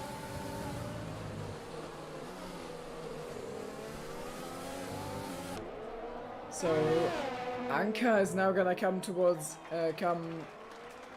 yeah, he's gonna reach Triton now. He has got the DRS, and well, Triton Bad time to catch him. Yeah, Triton will block him a little in Sector 3. But still, with the DRS on the main straight, that should even out, basically. So, he is... Just as far as... Sorry, just as far as Jensen's concerned, he's very much a factor in this race. He's going to drop behind the pack of cars as Triton does pit on those soft tyres. Mediums will go to the end here. Talman for LOR is spun, and that drops him way down the order. He's now basically at the end of the train, and that's unlucky for him. He needs to recover from here. But yeah, Jensen putting in some very fast laps, and he's going to be on the softs at the end of the race. So he is going to be a factor, I think. He's going to be on the back of that pack fairly soon once he's put the softs on. And he is going to be looking to make moves from the back of the grid. Yeah, and Pan-Pernick looks very hungry on the back of Copy. Of course, the two of them have fought before in RNL, so it's where those two know each other from, and that's also why I know that Pan-Pernick is a really fast driver, but right now this train is has not enabled him to unleash his pace because he's gotten a little stuck there. Yep, certainly has. Makenda on the back of Pan-Pernick as well, and nothing doing there. So this is what we were talking about with regards to overtaking here at Barcelona. It's not the easiest to do, and it's especially difficult when everyone around you also has DRS, and it's one of those things that you've just got to be a little bit wily about it. Maybe you can do it into turn 4, maybe you can do it into turn 10, somewhere else on track where the car in front's not expecting it, but certainly down the front straight they are going to be expecting it. So with everyone having the same straight line speed, it's very difficult to make a move stick. Yugos is about to catch WoW.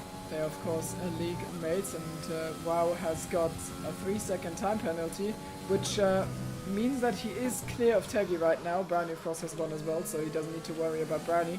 I think the way forward for SLR is probably that WoW waits until Yugos has reached him, and then they're gonna put each other with DRS a little bit, and then they're gonna minimize the time loss for WoW when Yugos passes him, which I think is inevitable because Yugos is just going faster.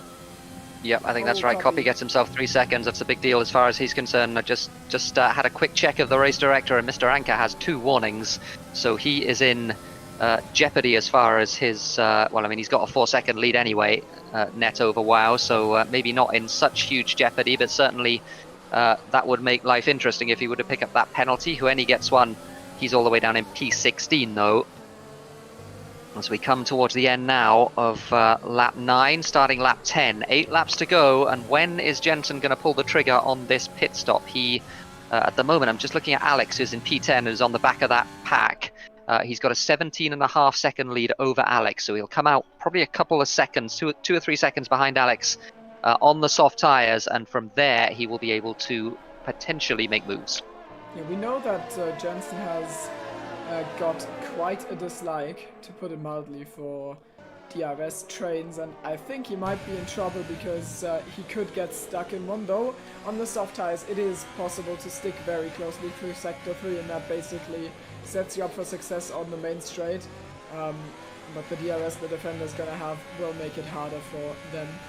Twisterell's leading driver Alex Berber right now is feeling the same thing because he's on the back of Makenda, and he doesn't find a way past it right now. Yeah, absolutely right. And just looking at the gap between WoW and Hugo, Hugo is not closing on WoW. He's got every incentive to push as hard as he possibly can, Hugo, because just that tantalizing DRS is what, a quarter of a second away. But he doesn't look like he's able to close that gap. And maybe again, we talked about the tyre delta last time, with Hugo going into the pits a lap earlier than Mr. Anka, who he was fighting with. Maybe just that tyre delta in terms of wear is making the difference here. Hugo not able to get in DRS. It looks all in the control for Mr. Anka, honestly. 4.4 seconds the gap right now, even if he was to pick up a penalty. I do not think that the SLR boys would be able to do much about it, honestly. Yeah, the gap is still opening up between Mr. Anka and WoW. Mr. Anka showing that he is the man to beat here. We thought it might be Hugo's for SLR, given how dominant he's been in the championship so far, but Mr. Anka is showing that he is very much keen to resume the battle that he had with the EGL boys. Speedy last time, Hugo's this time, and he is coming out on top so far. Teggy is just about holding on to the back of Brownie. The gap is 7 or 8 tenths, depending on when you look at the delta, and just about hanging on, I think. Well, I mean, he's still in a good position because he is going to gain at least 1 place, so he's going to pick up probably 10 points for LOR, because Brownie's got a penalty and Teggy doesn't. But I think he's too far back from WoW. Well, it's 4 seconds between them roughly, so I do not think that he can gain more than that. And something else to note as well, both WoW and Felix are 1 warning away from their second penalties. So WoW with 5 warnings, Felix also with 5 warnings, and that would be a big deal for both of them if they were to pick that one up. Mr. Anchor, of course, has a 5-second cushion now to WoW in the net lead of the race, so he can afford to pick up his 3rd warning, but certainly neither WoW nor Felix can afford to lose that amount of time. I think Jensen needs to pit now. His times are dropping, and he... Oh, yeah, there it goes. Oh, there's Felix's, so he's on 6 seconds now, and he's going to be dropping quite a long way with that penalty. Yeah, and Jensen, I think that this is too late. 5 laps is... I mean, your softs are not gonna die after 5 laps, so you... yeah, he does exactly that. Here he goes. You need to be careful on the pit entry. You can pick up a warning there like WoW did. And he manages not to get a speeding penalty as well. So 15.8 was the gap to Alex. He's got a lovely little gap to fall into, so he'll be able to close up to the back, I would imagine, of that little battle group. But Jensen certainly has work to do if he's going to pick up good points in this one. On those soft tyres, he's the only one on the soft tyres at the end of the race. He's got, what, 4 seconds or so it's going to be between himself and Alex, with those guys fighting ahead, and Tega and Copy fighting as well. Copy trying to make his way past. Pampernick also give you a watching brief, and like Tega covering the inside very late there. Copy having to get right out of it into turn 4, and Pampernick again keeping a very close watching brief. Copy thought about having a lunge there but decided not to, and things stay as they are, at least for the time being. Ubers has reached the TRS of WoW now, so they are pulling each other along. We've got yellows, that's... Mad Mike... Oh no, never mind, sorry. I think. Yeah, it is. He was almost a lap down. He's had a struggle in this race. And Copy is so close to Teggy. I think that's where we're gonna see the next action, and it's such a difficult position to be in, because you've got a guy 3/10 ahead of you, and you know, if you're gonna fail to make the move, then you've got one Pampernick up your rear who wants to get himself into every open door that you leave uncovered because you wanted to make a move on Teggy. But for now, I think Pampernick is actually closer to Copy than Copy is to Teggy, so maybe he's gonna make a move. Oh, Teggy moves defensive, and Copy is driving on the offline to maybe get himself ahead, but it doesn't work out, so he's in a difficult spot, and it's not gonna go past for him here. Yep, absolutely. Pampernick all over the back of Copy. He's obviously got pace in that Mercedes. He's got the slight tyre advantage over the 2 cars ahead of him, but Tega at the moment managing to stay ahead of Copy despite not having DRS, and that is impressive. Worth mentioning as well that Hugo is well in DRS now of WoW, and Hugo at the moment is looking set for another 2nd place behind Mr. Anchor, as Alex has a good look now at McKenna.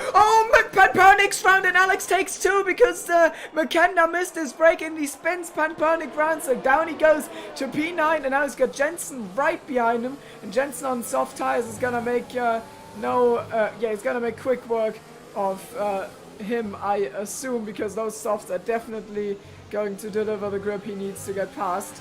So drama for Pampernick here, dropping some spots, and this race is not going too well for DMR. Jensen picks up the fastest lap point for sure with these softs. Can he Absolutely right. make a move?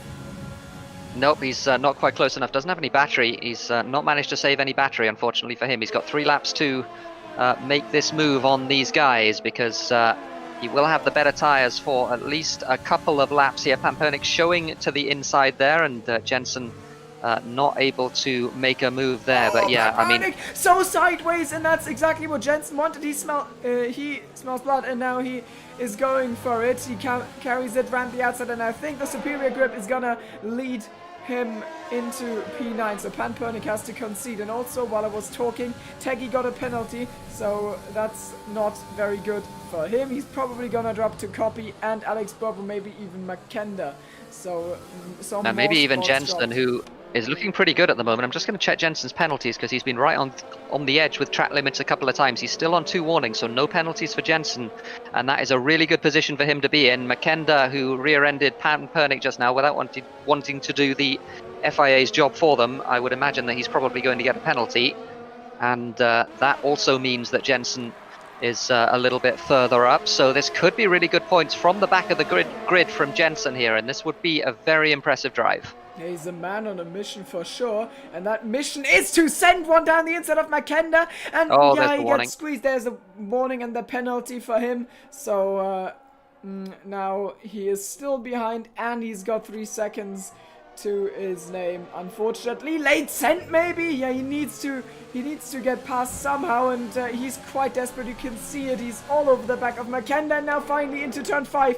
I think he's got it done now, because that grip advantage he has got will actually give him better acceleration. He can go deeper into turn 7, and he does. Pan Pernick looks so hungry there as well. He can't wait for them to open a door for him. Maybe now he will, hopefully not literally, take revenge on Makenda as he sends one, and this is fully committed on the brakes. Pan Pernick back into P9. Yeah, I wonder if Makenda gave him that. He was certainly keen to jump out of the way there of Pan Pernick, and Pan Pernick does get that P9 once again. But Jensen with work to do, and those softs will not be at their optimum anymore. They die very quickly around this Barcelona circuit, and Jensen with that 3-second penalty that might be extremely costly for him. He's not going to get to the back of Alex, I wouldn't have thought. They're on the last lap of the race. Copy and Taggy are fighting.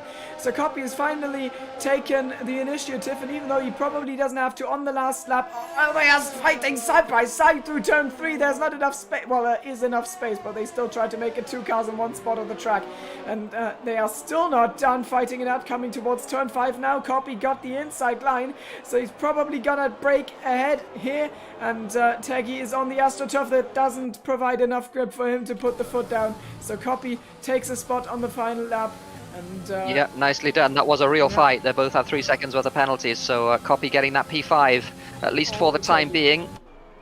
Yeah, Alex Bubba doesn't have a penalty. Oh wait, Taggy sends it. Taggy absolutely sends it, and he leans heavily on the rear of Copy's.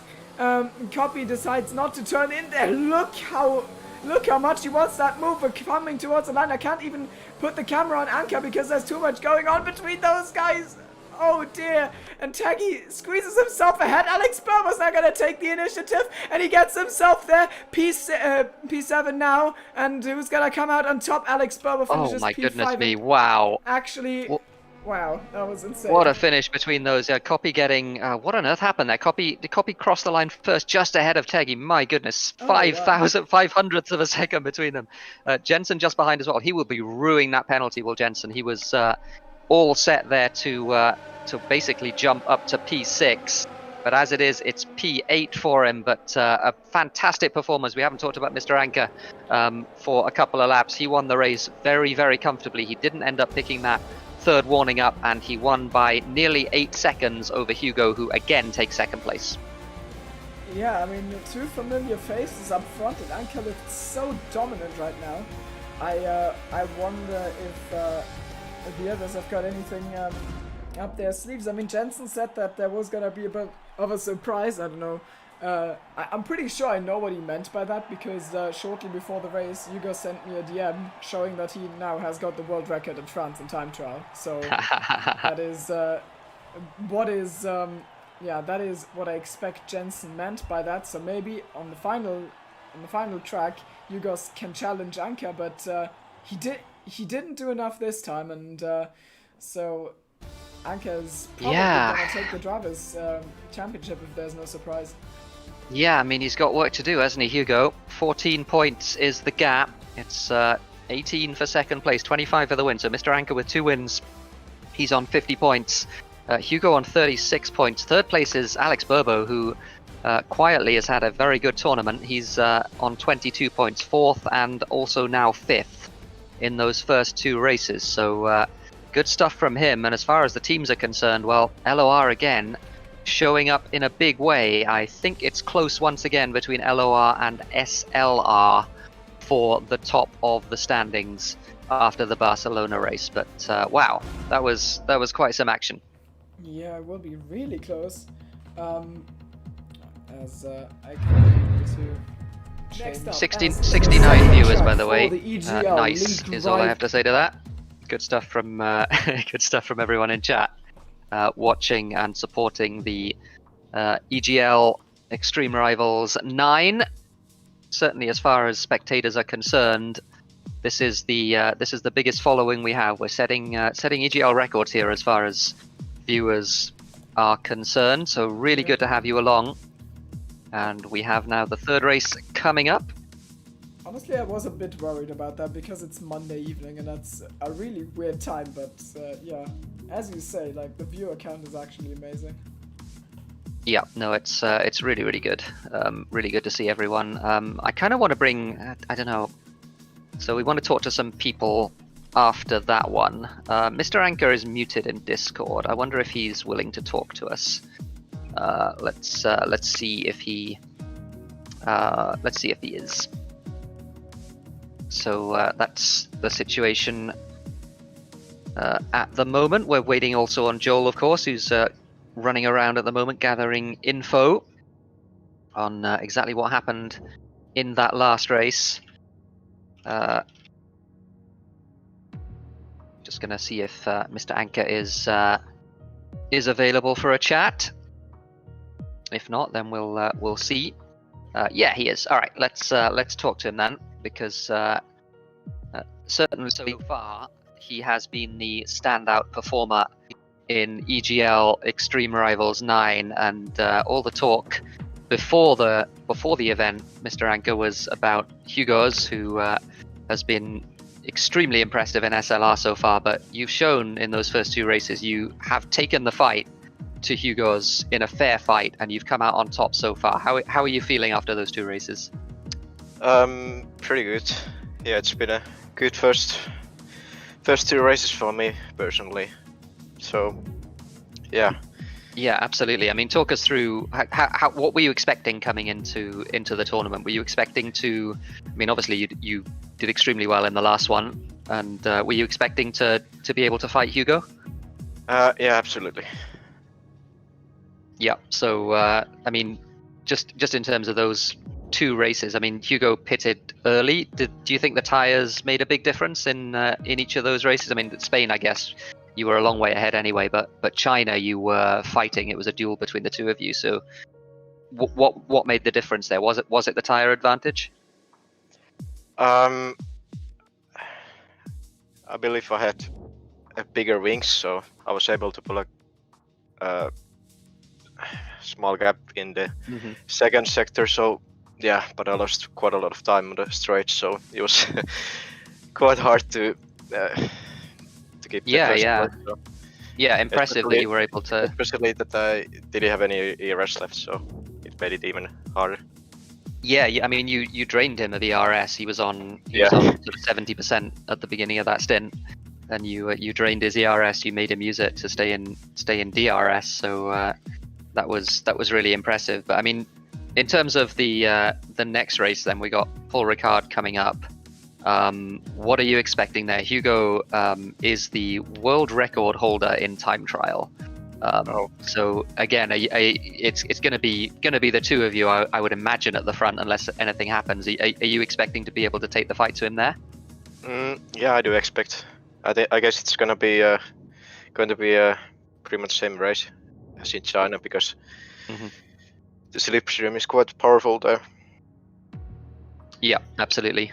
Yeah, it is. I mean, slipstream and DRS, it's half a second a lap at least in France. So yeah, it's going to be. I mean, if it's the two of you at the front, cat and mouse, it's going to be very similar to China. But yeah, I mean, fantastic. Anything else you want to say ahead of the third race? Any shout outs? Nothing really. All right, good stuff. Well, thanks for talking to us, and good luck in the third race. We're hoping to see another really good battle. Yeah, thanks. That is Mr. Anchor, and we're going to bring in, and if we've spoken to him, it's only fair is that we speak to the second part of that little battle as well, Mr. Hugos, who, well, I mean, second place in both of those races. They're both really impressive performances. But I mean, are you disappointed to have lost out to Mr. Anchor in both of those? How are you feeling after those two? I think not really. No, I think Anchor's just that much quicker. I think he has the edge over everyone else. But I think maybe if I didn't make that slight mistake on the penultimate lap in China, then I maybe could have won that. But yeah, I mean, I'm just, I guess, playing the team game. And yeah, no, absolutely. I mean, they've still been they've been very, very good performances. In terms of the pit stops, I mean, we've noted both times that you pitted very early, a lap earlier than everyone else. Is that I mean, presumably was that a sort of conscious strategy going into the races? Yeah, in China, I did it to undercut Anchor. And maybe could have got out DRS, but it wasn't to be.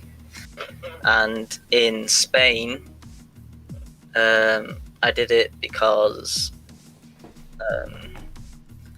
I felt like I could go slightly quicker in clean air, and so I just pitted and used a lot of my battery to try and get ahead of a few cars. Yeah, no, fair enough. That's that makes sense. We got France coming up. We've heard from, I mean, Jensen has said on stream already, you're the world record holder for a time trial in France, which is a fantastic achievement in its own right. Does that mean that you are more confident going into France than you were for the other two races? How are you feeling about it? Well, if you expect me to DNF, then you will never be disappointed. Oh, that's... Okay, well... That's my sort of confidence, you know? But as you would tell me now, no, you can't think like that. You are going to go... I'm just playing down Jensen's words. Well... It's okay. Well, cast your mind back to Extreme Rivals 5, where there was one driver who won the first two races of that tournament, and I mean he was an incredible driver. I don't know what happened to him. He's maybe the best driver that we've ever seen. I think he's in the in EGL. I don't know. Yeah, I don't know. Maybe just kind of like washed up. Maybe got a bit too old, and as yeah. but he didn't win the. He didn't win the tournament. Yeah, that too. It's me, by the way, in case anyone doesn't get the joke. But he didn't win the tournament. So there is hope. There is hope yet for you in terms of the individual title. I would say. Yeah, but I mean, France is a lot more skill-based track than Monza, so. That's true. That's true. All right. Well, thanks for talking to us. We're going to drag you back into SLR. Good luck for the final race. We'll I think Joel wanted to come in here as well to give us a little bit of an update. We'll wait for him to do that. Hopefully he's listening. But he wanted to share what he had found in the course of his running around the various teams trying to gather info. Once again, a big thank you to everyone watching. Big moment for Timo. He's going to tell us exactly what LOR stands for. I was gonna do that at the end of the... it means... Leona. Online racing, and it means lion. I just... That's two of the... Oh, does it? It means lion. So yeah. Leona, I would say. Leona. Yeah, wait. Let me say it in my perfect voice. Leona. See, that's funny because I let Google Translate say it.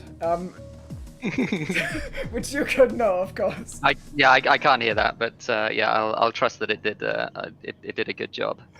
I trust Google Translate over myself here, so yeah.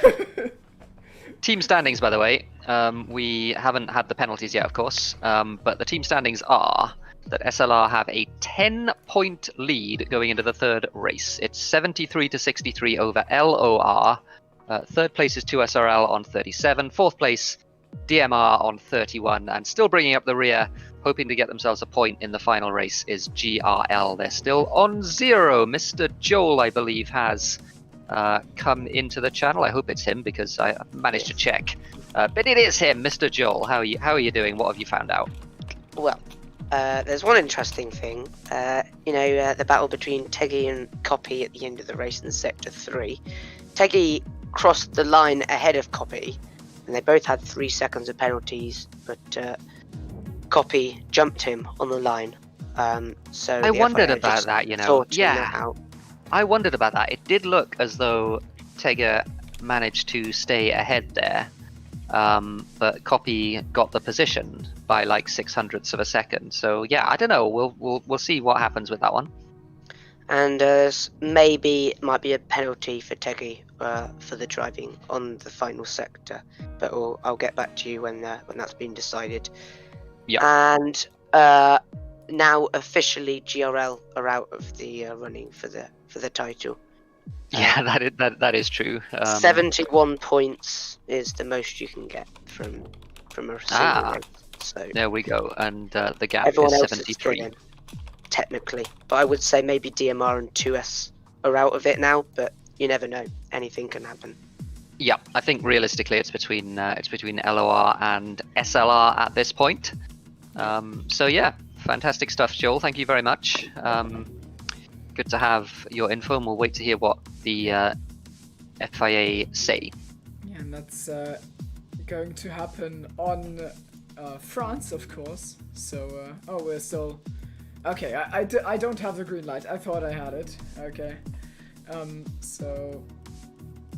We're still waiting. I mean, it's gonna be France. One funny thing is that I just realized that, like, the 3 tracks we picked are like the 3 tracks where the racing in the game is like notably different from the racing in real life, because I think it's like the 3 of the dullest tracks IRL, but in the game you always get some like good action, because it's doesn't quite work that way. I mean, if you think at France real life, China real life, Spain real life, it's always dreaded tracks because you don't know what's gonna happen. But I think so far we've seen some good fights, and like the only dampener on that is the fact that Anka has been really, really dominant. So we'll see. That's absolutely right. I mean, the dirty air is the thing that really changes things in real life, and it's not there in the game.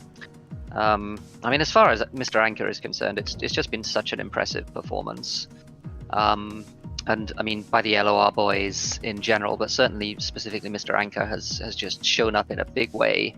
And I mean, yeah, like what are we? I mean, it's gonna be a titanic battle, right, between Mr. Anchor and Hugo's. I can't wait. Yeah, I can't either, but unfortunately I have to. Oh no.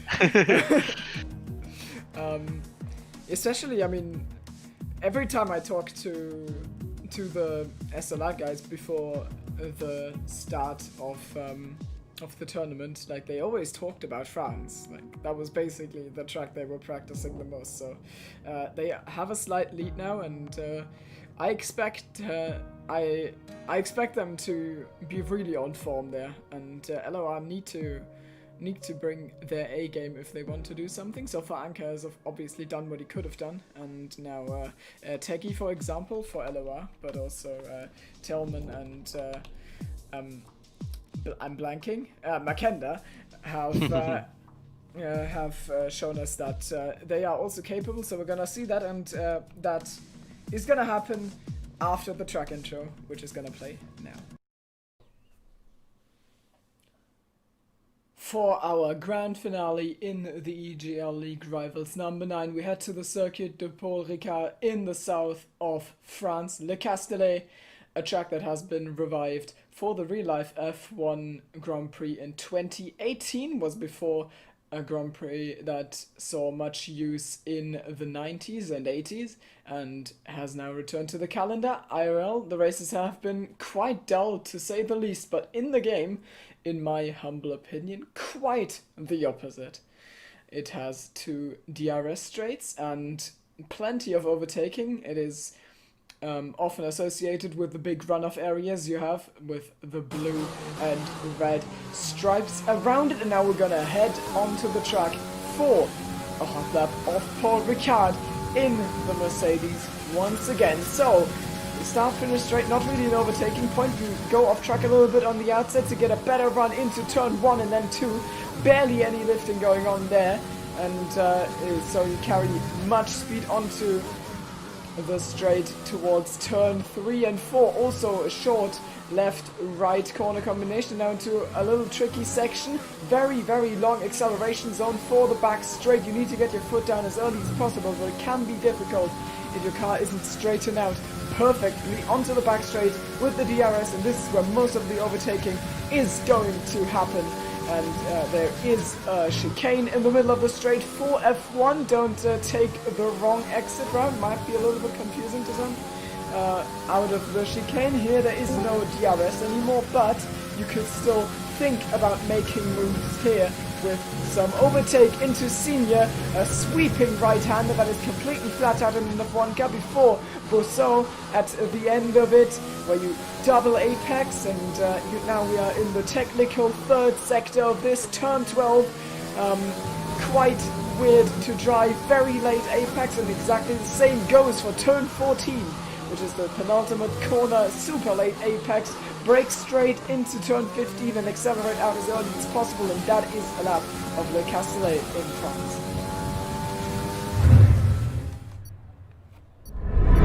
That was one lap of France, and now we are on the track with all of our 20 drivers, and we'll see who will take pole for this last race of this evening. And it's going to be very exciting, especially because we've had so many... Oh, wow, Triton. We have had so many invalidations in China, in Spain already, and France is... I mean, it's notorious for giving loads of warnings and invalidations, and right now, it looks like Yugos is showing up, because we've got Yugos and, wow, both at the oh, Yugos goes off track, but that's not invalid? Okay, well, Yugos was off track there a little bit, so he's definitely on the very edge of this. And as times settle in a little bit, Anka is just in P6, so maybe a little bit of trouble there, but it's so easy to invalidate there, and I'm sure you guys will want to deliver. Tailman, actually, also up front in the running, the DMR boys, Panpernik, Vexit, and Felix also in the top 10. Yeah, Mr. Anka's got work to do here. P7, and he's got... we heard from him about the wing situation. He was running more wing than... Hugo was, at least in the first 2 races, so maybe he invalidates. Mr. Anka is invalidated. He's going to be at the back of the grid. Oh my goodness, that is a huge deal as far as the championship is concerned. You cursed him. And just at the wrong time, Mr. Anka makes the mistake. Hugo is going to come across the line. He's going to be on pole by the looks of things, and I'm not sure it's particularly close. Hugo crosses the line. He does a 27.5. Only 2 cars in the 27s. They're both SLR, and SLR are 4 of the top 5. That is a performance from the SLR boys.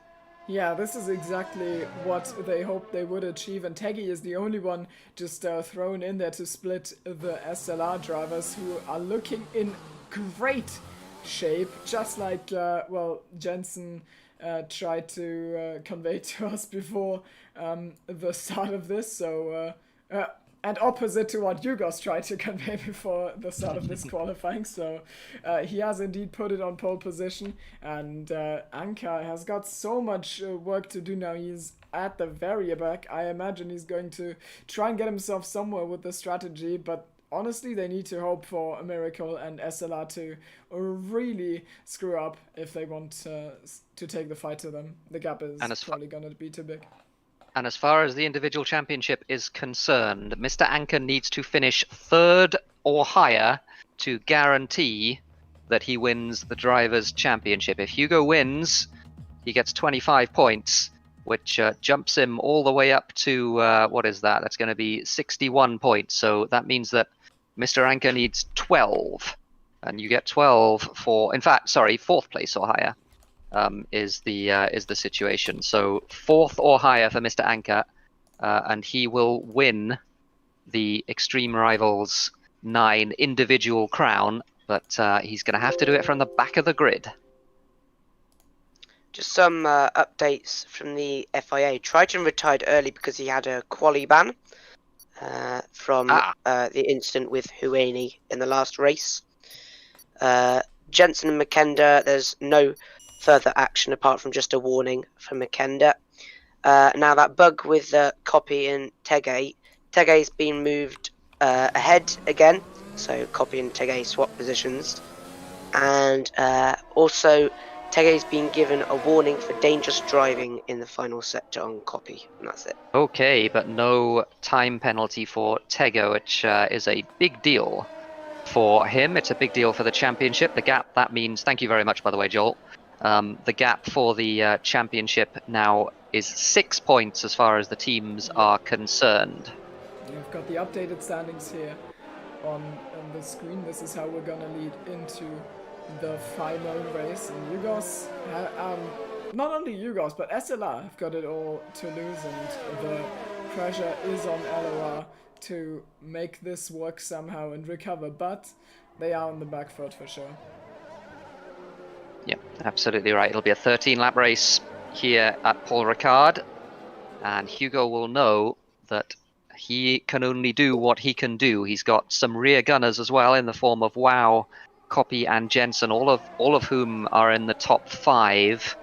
But he's going to have to hope that Mr. Anker is not able to make his way through from the back of the grid. In terms of tyres, we've got, unsurprisingly, Mr. Anker on the mediums. He's joined by a couple of other LOR drivers, Makenda and Tega, and also Mad Mike for GRL, and Triton for 2SRL, who, as Joel mentioned, was serving a qualifying ban for this third race. Yep, and that way we are going to head into the final race. And I do not expect WoW to attack Yugos, but maybe Telman can take the fight to them and disrupt their formation at the start, because they are both ahead of him, and if maybe he can split them, he can put some pressure on Yugos. But if WoW is there, he can sort of be a shield for Yugos to defend him from the other drivers. Let's see how this plays out. Yep, so we wait for things to sort themselves out. It's been a long hold, but here we go with race number 3. And the final race of the EGL League Rivals number 9 is underway. And Yugos, who gets the inside line for turn 1, also gets a really good launch, and I think the same... Great start from Felix again. Yeah, he really is good at just getting the traction down, and he gets himself ahead of 2 guys, and now instead of Telman attacking the SLR boys, he's now under threat from SLR, Copy, and Brownie. So down to P5 goes the Racing Point. Yugos leading comfortably up front, so he's kind of taking Anka's role, who's still in P18. For now, Wenny and Panpernik are fighting it out for DMR, as well as Alex Burble and Danico. So the start again was clean. We've had no starting incidents, I think, on any of the races, which is really impressive.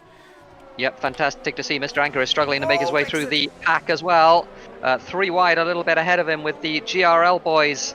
One of them cutting the corner there, Canopus, and Mr. Anker trying to pick his way through, and he hits the back of the GRL driver. I don't know if he got any damage from that, but Panpernik is off. Vexit and Telman are fighting through Sector 2 and, or Sector 3 now. And, oh, this has been sideways for so long, and luckily Vexit goes, oh, that was loud. Wow. Okay, I thought Disaster had struck, so Telman actually losing places instead of going up the order, and he probably picked up a warning for that as well. Paul Ricard's nasty on that. Teggy, oh, Makenda's dropping, so one of the other LOR boys also in trouble, and now he's in P19, Anka's in P13, so he's gained some spun in the spots. long left-hander did Makenda. Hugo's with the fastest lap of the race. Now the SLR boys are all still at the front. Felix obviously forced his way in there, Mr. Brownie, up to P3 after another fantastic start. Tallyman and Jensen fighting as well. Tallyman managing to get that overtake, so Jensen down to P7. But Hugo's has just got to hope that the SLR boys manage to hold it from Mr. Anker, who is now making good progress and is on the back of his league mate Tega. I just wonder to what extent he's going to move aside for Mr. Anker, who is chasing the individual championship, but needs to come through from the back of the grid to do it. Hueni on Jensen. Jensen going backwards at the moment. Yeah, and I wonder what Felix is gonna be able to accomplish here. He's 8/10 off the back of WoW, and well, to be honest, I'm not trying to be mean to WoW, but this is Paul Ricard, so his one weakness of penalties might be exploited by others here. But then again, also Brownie also got loads of penalties in the last race, so maybe both of these could be in trouble on penalties. Who knows? I wonder though if Brownie is going to be able to chase after WoW. Mad Mike manages to pass Triton for P17 as we have wow, such an early pit stop from both Copy and Jensen. So obviously once again SLR deciding that they're going to pit very early on in these races, and the end of lap 2 is extremely early to put the medium tyres on. They obviously don't appreciate being on the softs for very long.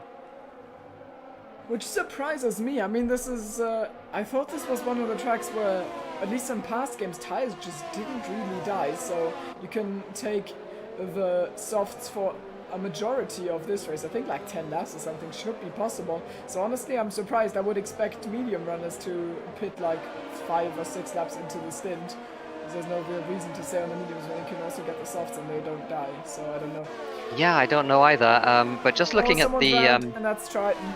Triton, unfortunately. Yeah, he's had an unfortunate tournament, and yeah, it's been a really difficult tournament. But just looking at the difference, but I mean, Mr. Anchor is not catching Nick, and Mr. Anchor on the mediums, Nick on the softs. And with the greatest of respect to Nick, who is a fast driver, Mr. Anchor is a faster driver, and I would expect him to catch, given the higher delta being equal. So I think I would conclude from that the softs are still faster than the mediums, at least for the moment. yeah, I mean, we're gonna reach that crossover point at some, well, sooner rather than later, but I don't know. Anka, of course, P10, still impressive. Oh, Telman pits. Most drivers pitting Yeah. lap 3, so yeah, it's obviously the softs overheating, as Gary mentions in chat, Oh, true. is a bigger issue than the wear. So people wanting to get rid of them as soon as they possibly can. Hugo is among those who has pitted. What's the situation as far as him coming out? He has come out in the head of that group. I imagine he's going to be ahead of everyone else who pitted. Yep, he is. He's clear in the lead of the cars of those that have pitted. So Hugo, at the moment, it's smooth sailing for him. But obviously he has to wait to see what Mr. Anchor manages to do on the different strategy. Yeah, and now it is a lot of fresh air for Mr. Anker. Well, 1.7 seconds and he will get into the DRS of Nick, but I honestly expect Nick to pit before that happens. Oh, that was surely a warning, wasn't it? So yeah, it's difficult. I mean, I don't want to count him out because he is such a fast driver, but the situation doesn't look good for LOR, does it?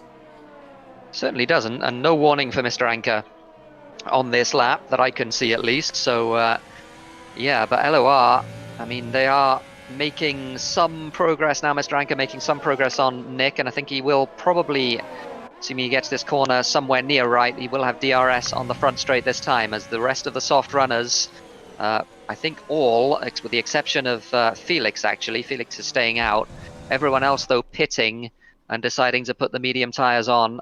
And it is only a 13-lap race, so it's relatively short in terms of the number of laps, but certainly the mediums, well, most drivers taking them sort of 9 or 10 laps, so they will be suffering by the end of the race. Mr. Anker now in clear air, 8 seconds behind Felix, who's on the soft tyres.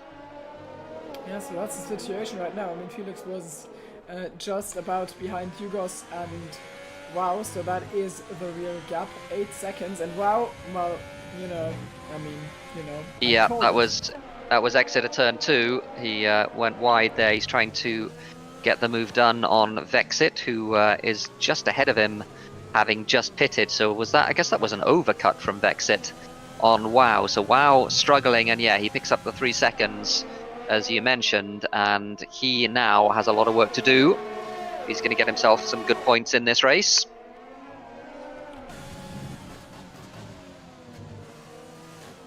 Not quite able to do it here, and gets... Oh, that's the ref bug. I thought he was gonna spin there. Speaking of spinning, Panpernik has retired. I don't quite know how that happened, but it's in Sector 1. Yep, unlucky Panpernik. Triton on the outside, being overtaken by Hueni for DMR. So Triton down to P16. He's yet to pit. Canopus, what's happened to Canopus? He's spun on the exit of the left hand. I didn't see what happened there, but he is around. Those soft tyres really struggling now as Felix pits from what was the lead of the race. Mr. Anker assumes the lead, but of course he has yet to make his pit stop. And Mr. Anker is also just about ahead of Teggy, and then we've got the GRL boys who were running as a formation early on. They were like P11 to P14. I think they're gonna get some points if only one of the top 10 is gonna make a mistake. On the other hand, though, Canopus with a penalty, so yeah, Hueni as well. I'm honestly not surprised. This track is really... This little gaggle here between, Canopus, Vexit, and wow, Canopus is being freight trained by those 3 cars. Oh, and being squeezed onto the inside as wow. That wasn't a lot of space that Canopus gave him. And wow, losing out there, had to back out of it. So Canopus with the big struggle, or forcing the big struggle there out of wow. Copy and Jensen also just behind on those medium tyres. And spun round is Undertaker, I think. And also Triton lets loads of people past. The chat informs us that Alex Berber apparently took Panpernik out, so maybe there's a penalty coming his way, and that also explains Panpernik's situation in P20. Yeah, absolutely. 2SRL having a little bit of a struggle this race. They are currently all in a group occupying the 15 to 18th positions. But obviously they pitted. Some cars ahead of them haven't yet pitted. So we'll see what they can do towards the second half of the race. The gap then at the moment, I'm just looking at where Mr. Anker is and where he's likely to come out once he's pitted. I don't actually know, as Canopus gets himself a penalty. I don't know how long the pit lane is here in terms of the amount of time that you lose. I think it's one of the longer ones. So I think he is still coming out all the way down in sort of P13, P14, something like that. He's still got some work to do if he wants to make up any of those positions, and he's going to have to pass a lot of cars on track in that second stint, so we'll wait to see if he's able to do that. And the gap up front, well, not exactly up front, but for the net race lead is 2.8 seconds between Felix and Yugos. And it looks like Brownie's got just about got the pace advantage, but maybe it's also because Yugos has got Makenda right in front of him, and of course Makenda is very much aware that this is an SLR driver, and he should not let him pass easy. But Yugos doesn't care what Makenda thinks. Oh, he goes around the outside. That's such a brave move. He goes so deep into that corner, and I think Makenda's going to hold the inside. He doesn't leave him space on the outside because he doesn't have to. Yugos setting himself up for maybe a cutback, but Makenda strategically placing his car now. No overtake from Yugos as he almost shoves Makenda through the Sector 3 here. And Makenda stays out for one more lap, which will put even more pressure on Yugos to finally get past. So Mr. Anker pits. Yeah. It's going to be a 6-lap sprint toward the end, but now Yugos on the main straight. This is the outside line he's picking for turn 1, but maybe if he can brake later, then he could make it work. There's a little bit of contact to the side, but this is such a... Oh my goodness. This is so incredibly exciting because Yugos knows that, well, Makenda has basically nothing to lose. He is probably not going to score points, and he knows that Yugos is the main driving force behind the SLR squad, so he knows that he can put it all on the line while Yugos needs to do risk reduction, and now I think it's finally coming to an end as Makenda has to yield into the how is it? I'm blanking. How's the chicane called? Is it the Mistral chicane? It's the Mistral chicane. Yeah, Mistral. okay. Yeah. So Triton retires, unfortunately for him. Mr. Anker, as forecast, has come out behind that battle group. He's going to have to pass an awful lot of cars. My goodness, he's P12 at the moment. He's got Alex, he's got Danny, he's got Hueni, he's got Jensen, he's got Talaman, he's got Copy, he's got Wow, he's got Vexit. before he is in championship winning position. This is looking good for Hugo's at the moment, but anything can happen in the last 5 laps of this race. Oh, what a send from Anka on Alex Burbo in the third sector. I did not see that coming, and Alex didn't either. I mean, it's generally a thing around France. You take such wide entries that you leave the door open, and if someone is ambitious enough and also desperate enough, then he's going to take that as an invitation and throw his car right into that gap, and that's exactly what Anka did, and that brings him to P10. Still much work to do. Yep, he really does. He's got Danny ahead of him. Danny and Hugo, of course, teammates in SLR Tier 1. Excuse me, in 2 SRL Tier 1. So maybe some strategic holding up from Danny there. I don't know. We'll have to wait and see. But Mr. Anka is all over the back now of that Ferrari. He has so much work to do, though. 4 laps at the end of this one is the situation. Hugo is going to be, I was going to say, going to be under pressure fairly soon. He's got 2 lap older tyres than both Felix and, well, Vexit has 1 lap older tyres than Felix does. But he does have the tyre disadvantage here, Hugo, so it's not beyond the realm of possibility as Mr. Anka dispatches Hueni for P9. It's not beyond the realm of possibility that those 3 end up fighting come the end of the race.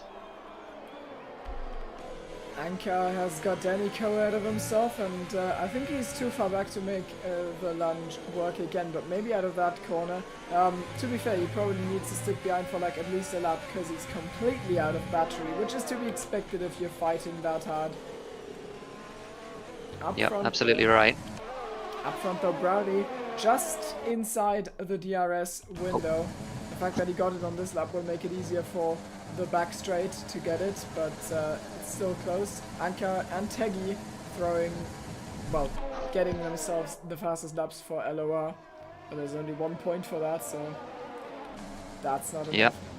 That's certainly not. Mr. Anka needs a bit more. He's making progress. He's getting there. He's got Jensen ahead of him. Now he's got the SLR boys, and the SLR boys obviously are going to make it as difficult as they possibly can for him to make his way through that little minefield of Jensen and Copy and Wow. So he has a lot of work to do still. 3 laps to go at the end of this one. He's got to keep those tyres in shape as well, of course. The soft tyres will be faster, but they do overheat, so has to look after them. Meanwhile, the front 3, yep. Yeah. Down to 0.6 a second between Brownie and Yugos. I wonder if Brownie can go for the win of this one. I think that would be a first time if Yugos won this Drivers' Championship without winning a race. But of course, still, he's got the lead now. Brownie has got something to I think say that's about that. I think that's unlikely as well, because if Hugos comes second in this race, then all Mr. Anka needs to do is finish P8. Oh, that's true. And he is in P8 at the moment, and he's going to be looking to make moves from there. So Hugo, I think, does probably need to win this race if he's going to win the overall Drivers' Championship, and he's going to have his work cut out to do it, because he's got 2 very angry Alpha Tauris just behind him.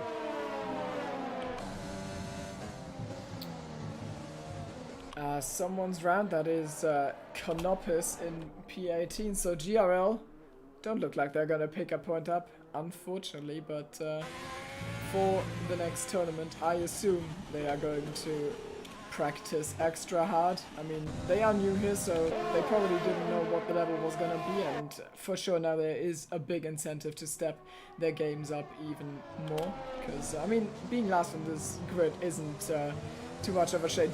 To be fair, like basically most people would be at the back in this grid, because it's the fastest drivers from each league, so it is to be expected. Yep, absolutely right. A further complication is the penalty situation. There are a bunch of cars in that little group from 4th to 8th that have penalties. Wow is one of them. Taliman has penalty as well. Jensen has a penalty too. So Mr. Anka at the moment, I mean, there's a little bit of a gap as he sends one down the inside of Jensen.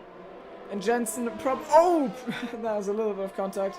Luckily there are no punctures in this game in this way, so that move is done, and Jensen does. Oh, he sends one! He's not done for yet. Anka has to take an alternative line there, as he definitely didn't expect the yellow card to show up in his rearview mirror that soon, but the line, of course, beneficial for him. But I'm pretty sure that Jensen... Well, yeah, I was sure that Jensen wasn't going to give him that position like that. I imagine that Talaman's going to leap out of the way of Mr. Anka as they go into the complex. Jensen's going to try and stick his car around the inside there. He does take the position from Talaman, knocks him a little bit out wide as well. Mr. Anka's not going to have DRS here, but that shouldn't matter because he has a little bit of a gap, but he is now 3.5 seconds behind the battle group between Copy and WoW, 4th and 5th. So Mr. Anka out of penalty range there as well. He's going to have to make some moves. There's a lap and a half to go. Hugo still leads. Felix is Mr. Anka's, I want to say his only hope, but pretty much his only hope at the moment, because he just has to hope that Felix is able to save enough battery, is able to save enough resources to make a move. He does have the battery advantage as they enter the last lap of the race. Yeah, this is actually not looking as good for Yugos as I would have expected it to. Normally he's always so conservative on the battery, but Brownie is all over his back, and he's got that long Mistral straight, or at least the shortened version, ending in the chicane. And he will probably try and go for a move there. If not there, then he will do it. Maybe now, already coming into turn 1. This is a great opportunity for him. He's gonna carry it around the outside. He takes the lead. So now Yugos has technically lost the lead in the driver's table. But actually, I don't know if that was too good a move, because now he's Yugos given up can DRS. come back at him. Yeah, absolutely, and he used a lot of battery to do it as well. So the battery situation is that Felix has 10% more, which might make enough of a difference here. Felix running a little bit wide. He's gotten himself a little bit of a gap. This is the last lap of the race, and it's for the individual championship. It looks like SLR are going to take the team championship without too much of a fight, but Hugos wants that crown. He wants to win this tournament. He's going to have a look down the inside into the chicane, but nothing doing there, as WoW loses the place to Copy. He picked up another penalty as well, did WoW. So he's going to fall down the order, but Felix at the moment looks like he might have this Vexit as well. Right on the back, he got a penalty there, but he's right on the back of Hugo, and he might be able to disrupt that Williams and prevent him from attacking Felix. And I think this is honestly done. I don't think Yugos is close enough to make a move on Brownie. I think he will just about get away with P2 in the tournament. But still a very strong drive, and Brownie is leading the field. Oh, Alex Burbo and Hueni are still fighting side by side, and looks like Alex is gonna come out on top of that, but... And Felix is going to cross the line first. He got 2 warnings. He didn't pick up a third. He wins the third race. Hugos has had to settle for second, which means that Mr. Anka, who crosses the line right now, wins Extreme Rivals 9. What a tournament from him, and what a tournament to watch. That was something quite special. Yeah, that was really good. Also, brilliant performance from Anka from the very back of the grid, and then on a track where DRS trains are just really potent, and he managed to slice through that field on the counter strategy, and that is P5 for him. Wow, with 2 penalties still in P6, so decent points haul for him and for SLR, and so he is rightfully a part of the winning squad. I assume. I don't think there's anything there's no doubt at all. Could happen with no doubt at all. Nothing. Yeah.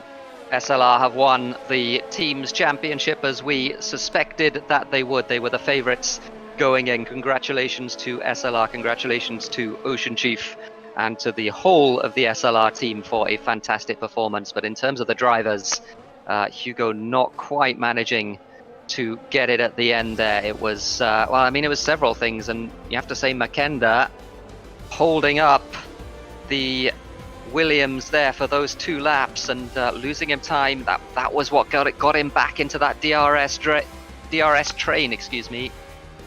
And he lost it from there. Unfortunately, Felix managing to win.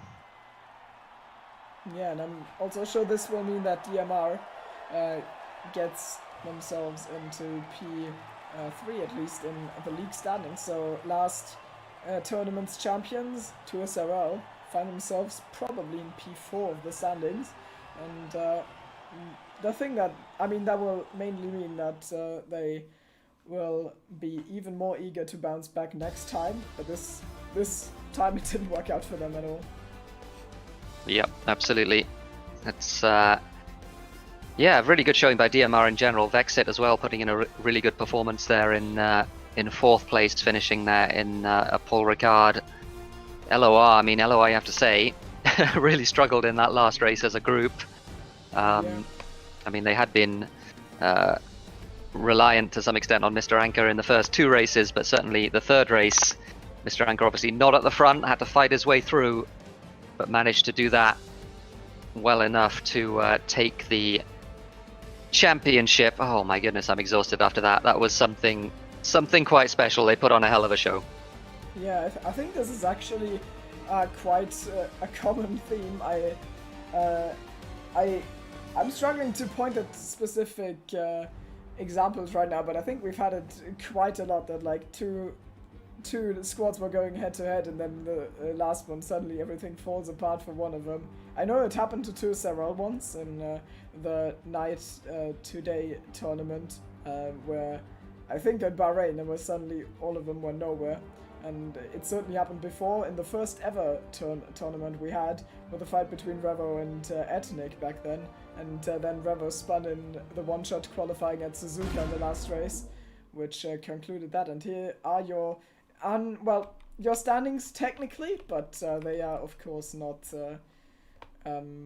double-checked with the FIA, so they might deviate a little bit from that, but at the front I'm very certain that Mr. Anker has won the thing. Then Hugos in P2 and Brownie gets himself P3. Actually, Alex Burbo in P4. He's had quite a few races, but the consistency was there, and he was always good to pick up some points for Tursero. Yep, absolutely right. Alex having a pretty good tournament overall, getting himself some points. We'll wait to hear about the FIA stuff, but yeah, we are fairly certain that Mr. Anker is the drivers' champion, and given that is the case, let's bring him in, because that was quite a special performance. Hopefully he's there. His mic is muted. Yeah, here. Right. All right. Congratulations. That was something quite special in the final race to get yourself into the top 5 from the back of the grid. What was going through your head after that qualifying? I was obviously disappointed because invalidated my lap, but yeah, it wasn't going to be a good lap anyway. So, but yeah, it's a shame that I had to start from the back of the grid. Yeah, certainly was. How confident were you that you'd be able to make up places? From what we understood, you needed 4th place if Hugos won, and for a while it was not looking good for you. How were you? Did you stay confident the whole time? How were you feeling through that? Yeah, I felt pretty confident during the race, but the first lap was quite hectic, especially the first corner. I got a illegal overtake, so I had to let some people by, so I lost quite a lot of time there, but yeah, luckily I managed to keep it clear. Yeah, no penalties, which is pretty. Yeah. I mean, it's incredibly impressive coming through from the back, and you managed to keep the softs in good shape as well. We saw at the beginning of the race a bunch of drivers just deciding they didn't want to be on the softs at all, hitting the end of lap 2, end of lap 3. But you took them 6 laps, 5-6 laps, something like that.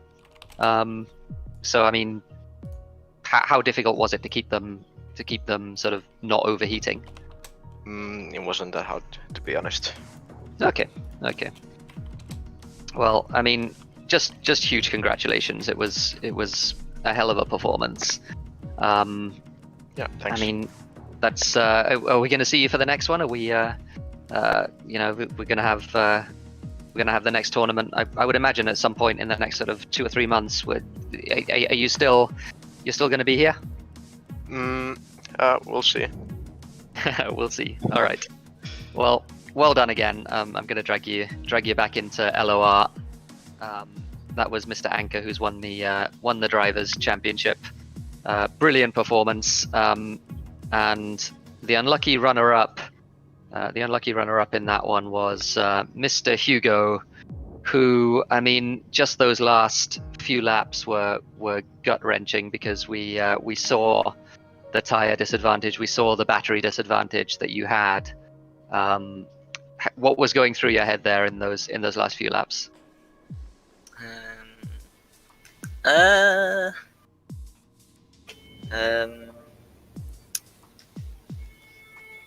don't know. I mean, that's understandable. Let's bring in everyone else from SLR. It was a good drive from one. We managed to win BGR. Yeah, yeah, it's fantastic. We're gonna speak to everyone now. The winning team, unfortunately, not quite the winning driver, but certainly the winning team. And Hugo with a fantastic performance, nonetheless. We thoroughly enjoyed watching it, and we thoroughly enjoyed watching you guys as a team. We said you were the favourites coming in, and you guys delivered. I don't know who to ask. I don't know, Jensen. What? I mean, just as like the person who was involved in a lot of stuff there, and as someone with with a big following, shall we say, on YouTube. How are you feeling after that? Is he not here? He's not here. That's awkward. All right. Wow. That's. Oh shit. Let's talk to you. Wow. How are you feeling after that? Well, I don't know actually. I thought I'd be more amazed about the win, but I'm kind of calm actually. I don't know why. I am calm. I am calm. No, it was a great tournament. I wish I would have had less penalties, but I think I'm pretty much known for that. And yeah, but no, great team effort as well. We almost always had a good attitude every race, and yeah, had loads of fun. Jensen has departed. Sorry, go on. Yeah. Jensen has departed. He's he's got better things to do. No, he's not. He'll be back, I'm sure. He's just messaged me. Hang on a sec. He's probably already celebrating. Yeah. He's probably at least 2 beers deep already. He grabbed the beer, yeah. he drank while driving. That's not that actually not. It does. I wouldn't have. All right, he is back. Cool. He is back. It's we're playing musical chairs here with the rooms. So Jensen, sorry, I came to you when you were not here. The game crashed. The game crashed. I see. Okay. How are you feeling after that? You must be really proud with the team win. Yeah, for sure. I mean, certain points we were unlucky. I think all of us, but we stayed calm and we just brought it home. I mean, we were expected to, I think, by every league. And we didn't crack under the extra pressure. And we just did our own thing in the end. And it worked out quite nicely. Yeah, absolutely. I mean, you said to expect something special in the France race. It backfired a little bit. Well, I mean, no, but like, the qualifying was, you guys were, 4 of the top 5.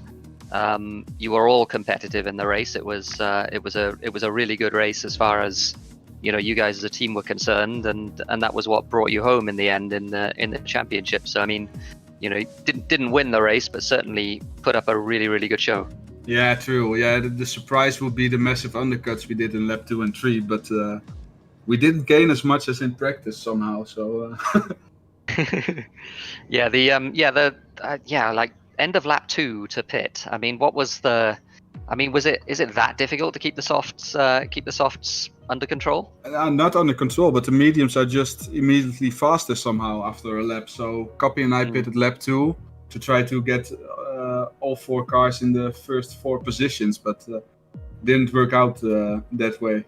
Yuga and I tested it Saturday night with undercutting and stuff, and then it worked out pretty nicely. But I guess especially Brownie did a really good job keeping his softs fast somehow. So we didn't jump him, and some point later I made a mistake and lost the position to Tillman, and then I was waiting for Mr. Enka.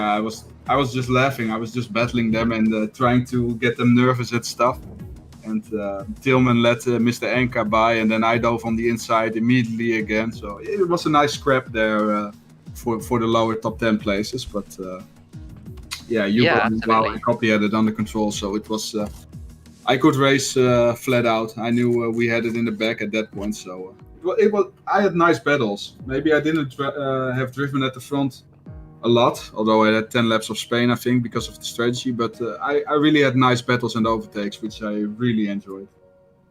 Yeah, no, it's really good to see. I mean, that's what these races are all about. They're all about showcasing the best drivers in each of the leagues and having them scrap it out cleanly and fairly. And that was mostly what we saw in the tournament.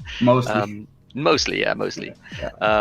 But yeah, I mean, fantastic. I mean, let's talk to Copy. Let's give you a word, Copy, because you had that first race where you had wheel issues. You thankfully, and it is we're enormously thankful that you managed to sort them out, because it's always good to see you scrapping at the front of these races. How are you feeling after that? I mean, just very good, consistent performances. Hello. So my electricity went off before a tournament, 10 minutes. And my wheel was completely broken. So in China I couldn't race. Oh dear. So then you fixed it. Yeah, I fixed it, but I have a little bit different force feedback. So this wasn't best. Okay, so different force feedback, but you managed to drive through it, and you were right at the front certainly in the Spain race. In Spain it was that fight with Teggy. I think that was something. Yeah, it was. It was incredible. I would win, but Alex hit me in the last chicane. I think so. But hard racing, nice racing. Yeah, it was certainly gloves off, and I mean, just as part of the SLR team, you performed incredibly well given those circumstances. So really well done. Yeah, really well done. And Hugo, let's you had a couple of minutes maybe to sort of calm down a little bit after the intensity of those races. It was, I mean, overall in terms of the tournament, it was, I mean, 3 second places, incredibly unlucky not to win it as an individual, but you were a massive contributor to the team win. And just how are you feeling now? Yeah, I mean, I'm happy that we won on the team side, but I'm also a bit how would you call it? Would you say? Yeah. Okay. Yeah, I'm a bit disappointed. Yeah. No, I think it's it's completely fair to be disappointed after that. It was it was really back and forth for a while. During the France race, it looked like you were in prime position to win it. And I guess, I mean, just in terms of what we saw, I mean, it was the battle with Makenda really that sort of dropped you back into DRS range. So it was only that really cost you it. So yeah, I mean, just in terms of that battle with Makenda, do you feel like it was fair? There were a couple of moments of contact. Yeah, I mean, I don't think I can complain about what he did. It was just very frustrating that, I mean, when I saw he was an LOR driver, I'm like, I know that he's going to try and hold me up. And I just couldn't get past him in the end. For lap. Yeah, it was tough. And I mean, the surprise that Jensen mentioned, the early pitting for the fresh tires, I guess meant that, against Felix, you were at a pretty major disadvantage there at the end, and he looked like he just barely had the edge. Yeah, I mean, I think I had the edge on him pace wise. Yeah. But no, I would agree. Yeah, I just lost the 3 seconds I had on him due to Makenda. So. Yeah, absolutely right. I mean, just in terms of, I mean, I don't know what. I'm sure Ocean Chief will back me up. It was still, an incredible performance from you. Thank you. And like all of those performances that we've seen in SLR so far, you brought those again to this, and it was just fantastic to watch. So big congratulations. It was despite not winning the individual, it was an incredible performance. Thank you. I just want to congratulate Anko as well on his win. Yeah, no, it was a great performance from Mr. Anko, like really incredible. And I mean, hopefully we're going to see some more battles between you guys in the future. It was something to watch today, maybe for the next one. Don't know, who knows. But yeah, I mean, yeah. And anyone else sort of Jensen? You're never short of a word or two. What have you? And any shout outs you want to give? Any sort of final thoughts as a team? Yeah, shout out to the other 3 members of the team. I mean, they did most of the work, I think. So good job, guys. Thank you. No problem. It's a team tournament. Yeah, true. But yeah, I don't know what if I have to give a shout out. It's to the SLR team in general. We always stayed calm, positive, and yeah, even with some difficulties like my DSQ in Spain, for example, we managed to always fight back, and I think that's what got us the tournament. Because Wow and I also were in a bad place in China for starters, but yeah, we just kept on going. I think that's really important in the tournament. Yeah, absolutely right. Yeah, just big congratulations. Obviously, as a team, it was really good to watch. We knew you guys would bring something special, and you did. Yeah. So yeah, thank you very much. I'm gonna. Oh wait! Shout out to the commentators and FAA. Thank you. And FAA and the whole organization. Yeah, cool. No, thank you very much. It's always just a huge pleasure to do these. And it's a shout out from me, I guess, to Mr. Tipsy Bob, who did all of the preparation, did all of the hard work for this from the commentary side, only for me to come in and steal his thunder when he couldn't make it. So yeah, it's shout out to Mr. Tipsy, who I don't think is still watching, unfortunately. He's had to work, but yeah, big props to Tipsy. All right, I'm going to drag you guys back into the SLR channel. But again, congratulations. Thank you. Thank you. There we go. 1, 2, 3. Oh no, that's Timo. Let's not drag Timo into the SLR channel. Hey! He's pretty important as far as this whole thing is concerned. Let's bring in then I'm just going to drag everyone in from the FIA channel into the commentary box here and speak to our tournament organizers who once again have put on an incredible show here. Mr. Wimpy, Mr. Ocean, and also Mr. Icewind. All three. So I Sorry. for like the last race there, so I haven't really done that much for today. So I'll leave it for the other guys. I just had to say that. Okay, yeah, no worries. Sorry, I dragged you in anyway, just because just because really, because it's it's good to have people in here. But I mean, Ocean and Wimpy, I don't know which one of you wants to lead us off, but I mean, again, from my perspective as a commentator, just a fantastic tournament to cast, a fantastic tournament to to be a part of, and it ran completely smoothly. Wimpy. Well, what can we say, man? I have to put my talent somewhere else if I can't put it on track, I guess. I mean, this tournament was only confirmed, I think about 2 weeks ago, Chief. A week and a half ago, actually 10 days ago, we actually confirmed the date only for this tournament, and everything just went so smoothly from there on. I must say, this is one of the tournaments that has been the best organized in the shortest time possible. And from especially with you guys managing the stream tonight, it was an amazing event to watch and brilliantly organized from you guys as well. Timo, well done, man. You did a great job on the streaming, managing the stream, and also Terra. It's good to have you back in the number 1 seat, man. It's thanks, man. I mean, I don't want to take anything away from Timo, who did nearly all of the hard work. I turned up and talked about the races. That's basically all I did. Timo did all of the stuff behind the scenes, getting the stream ready, hosting the lobby, making sure the settings were fine, getting all of the transitions in. All of that stuff was all Timo. So big props to 5 him. kilos of stress because I didn't have a panic attack. All of that fun things. I can assure you, Timo knocked me off my feet today with expectations, man. What were your expectations? Did you expect anything except perfection from me? No. I'm really super surprised at Timo. It went so well. Everything on stream today with Timo, man, it's just a splendid job, man. But having said that, there is a lot of there's a lot of other guys behind the scenes involved in a tournament like this. It's not about just coming on stream watching the whole thing.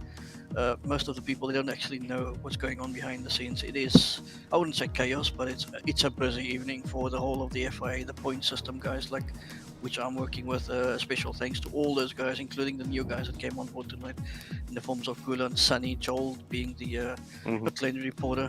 Brilliant job by Jolly, thank you very much, Joel. And all the other guys, Maple, our head admin, EGL admin, he's the head of all the admins in EGL. Thanks for him getting involved again tonight, as always, as a main FIA, leading the FIA, and then obviously the main brain, well, the oldest brain, I would say, Mr. Ocean Chief, for organizing everything. He's certainly the oldest brain. For organizing everything that happened in Discord tonight between the FI and point system. So thank you very much, guys. I really appreciate all your hard work from everybody. So this is just not a one-man band. It's a complete effort from a lot of people. So I really appreciate all your hard work. Thank you very much for that. Yeah, very very much agreed. And Ocean, I guess you've got two hats to wear tonight. One of them is the organizer, or one of the organizers, one of the chief organizers for the tournament, and the other is as the SLR admin, as the winning team league admin. So how are you feeling tonight? Yeah, I'm a bit worn out because a lot of multitasking was going on behind the scenes, but I'm also mesmerized by the race. I'm just watching this, like, not just for the SLR guys, but like everybody, like Mr. Anka is just, like, I don't know, it just blows my mind. Yeah. Oh yeah, of course. Congratulations to him, man. I forgot to mention that. Yeah, and Bronny with that win in the last race, just insane. And like all the tactics playing out, you know, you're trying to, I don't know how you guys do it, commentating it and all. I'm trying to figure it out as it's happening, and it's just brilliant. I just love being involved in it, and yeah, I would just echo what Wimpy said. I know we do it every stream, but Timo, like, you did a mega job this tournament. You really stepped up. Hot lap videos. This is basically the Timo show. No, It was brilliantly done. Absolutely brilliant. Yeah, he ran the stream, he ran the lobby. Excellent job, man. Really good, really good. Like Wimpy was in 2 weeks to set this one up, so it was a lot of pressure in the last few days there, just building up to it. But we got there in the end. Yeah, sorry, Chief. Just to mention that we actually had a record-breaking 76 viewers tonight on stream at one point. Yeah, Thank you for all the viewers that has joined us. That was a new record for EGL. We are climbing new heights, and we're getting there slowly but surely. So if you haven't subscribed to this channel yet, do it right now. Like and subscribe. There's a lot of action coming in the future. You will miss out if you do not do that. Yep, and I think future tournaments, if it continues in this trajectory, we will definitely be getting into like beyond the alien territory. It's just getting better every time, and it's like, yeah, like GRL. I mean, you know, props to them for taking part in it. In this, you know, they're a kind of newer league, not really known for you know, no assists. So a lot of those guys, you know, credit to them for stepping up, and I don't think they got any points, but I don't think that's anything to be disappointed about. I mean, they'll be back next time. DMR, I think their first one they scored 0 points. I think, don't quote me on that, but now I think they finished third this one, yeah. So, and like second in the last one. So yeah, and a lot of luck is in this as well. Like, so whenever I saw the first race and how that went for the SLR guys, I was like, right, okay, this is our bad luck tournament. Another, you know, 4th place finish like the last time. But the guys, credit to them, Hugo, Jensen, Wow, and Copy. I mean, especially Copy, his wheel kind of, I don't know what happened there, but he was just saying my wheels broke. Like, even a minute before the second race, he was like, I don't know about this, man. Get your reserve guy ready. And I was like, Pretorius, get your racing socks on. It might be time to get on track." And he's like, "What? I just woke up." I'm FIA. What? Wait, Yeah. Isn't he in Denmark? Well, we've had like a live commentary. Our commentary driver Terror did that on Sunday. Well, he was driving the car and commentating. So why not do a live FIA whilst driving? I give that guy a penalty and that guy I actually Easy win. You get a penalty. You get a penalty. Everybody gets a penalty. Yeah, I just loved the way Terror drove last night, commentating directly from the cockpit. That is So something calm. new. That was brilliant. That was something. I thought really it nicely was. done. I don't know. I mean, I thought the race was like, you know, I don't think it worked too well during the race, but the qualifying lap was fun to do. I enjoyed that. It was a terrible lap. I missed that Apex. Yeah. Oh well. I wanted to anyway. I wanted to get a like I missed turn 10's Apex by such a lot that I wanted to get the sort of social distancing COVID joke in there. Yeah. But I couldn't do that because I got distracted. But you know, it was fun to do. I enjoyed it. Yeah, good job. But anyway, I think Chief, what do you reckon? We're probably looking at towards the end of the year for the next Rivals 10, the main one, the biggest milestone of them all, the 10th EGL tournament. Could be. We'll see. We'll looking- see. Yeah. Probably. Yeah, we give it about 2 or 3 months. Yeah. And It's I incredible think- to think we're at 10. Yeah, I think, and what we're aiming to try and do is to get all the previous champions that has won a title in EGL and try and get them together in one tournament. How does that sound? That sounds hard. All arrange. five Rivals champions from before. It sounds like We want to try and get them together. organizing chaos. So that's perfect. I mean, Well, as we heard earlier from you, you thrive in creating controlled chaos. So. Exactly. I'm looking forward to how that plays out, and I'm looking forward Some to guys are on esports level on track. We are on esports level with organizing chaos, man. esports ready EGL. You heard it here first. Yeah, well, we don't include Cody's in that, of course. Hey, there were no we didn't get held at the start today. That was amazing. Well, We actually did, I think. every We time did? the lights went Yeah. out, I knew okay, I need to start my sentence now. Oh, because yeah. it's another 5 seconds. Yeah, Timo times as well these days. But anyway, guys. Yeah, there's nothing like what we had on Saturday anyway, which is important. So, Okay. yeah, I mean, fantastic job to everyone. Yeah, I also want to thank everyone also for all the compliments. And also for organizing this. I mean, we've heard all the shoutouts, so yeah, it ran very well. I enjoyed it very much, and also thanks to everyone for watching. I mean, we broke some EGL viewer records today, and there will be another tournament, of course, in the future. I expect, as the guys just said, in a few months, probably like by the end of the regular season of SLR and 2SRL. So you'll probably hear from us in the future again. And thanks to everyone for watching. Thanks to everyone who was in chat, and there was loads of engagement going on there. Everyone cheering for their leagues, and also congratulations to. Well, thanks to all the drivers, because we didn't have a single start crash. It looked relatively clean. The FIA went very fast compared to other tournaments, because I think we had like less incidents than we normally have, and For sure, yeah. that was very nice to see. So it's going uphill, and I am very excited. So Okay, can I just interject and ask the question? Where are we at if we had a league table of EGL titles? Like who's got the most at the minute? Am I right in saying? I think that you just Is took that your third? I can confirm on all of them. It's SLR in the lead with 3 titles. And I think There we Tess go. has 2. 2 SRL, 2 Yep. titles.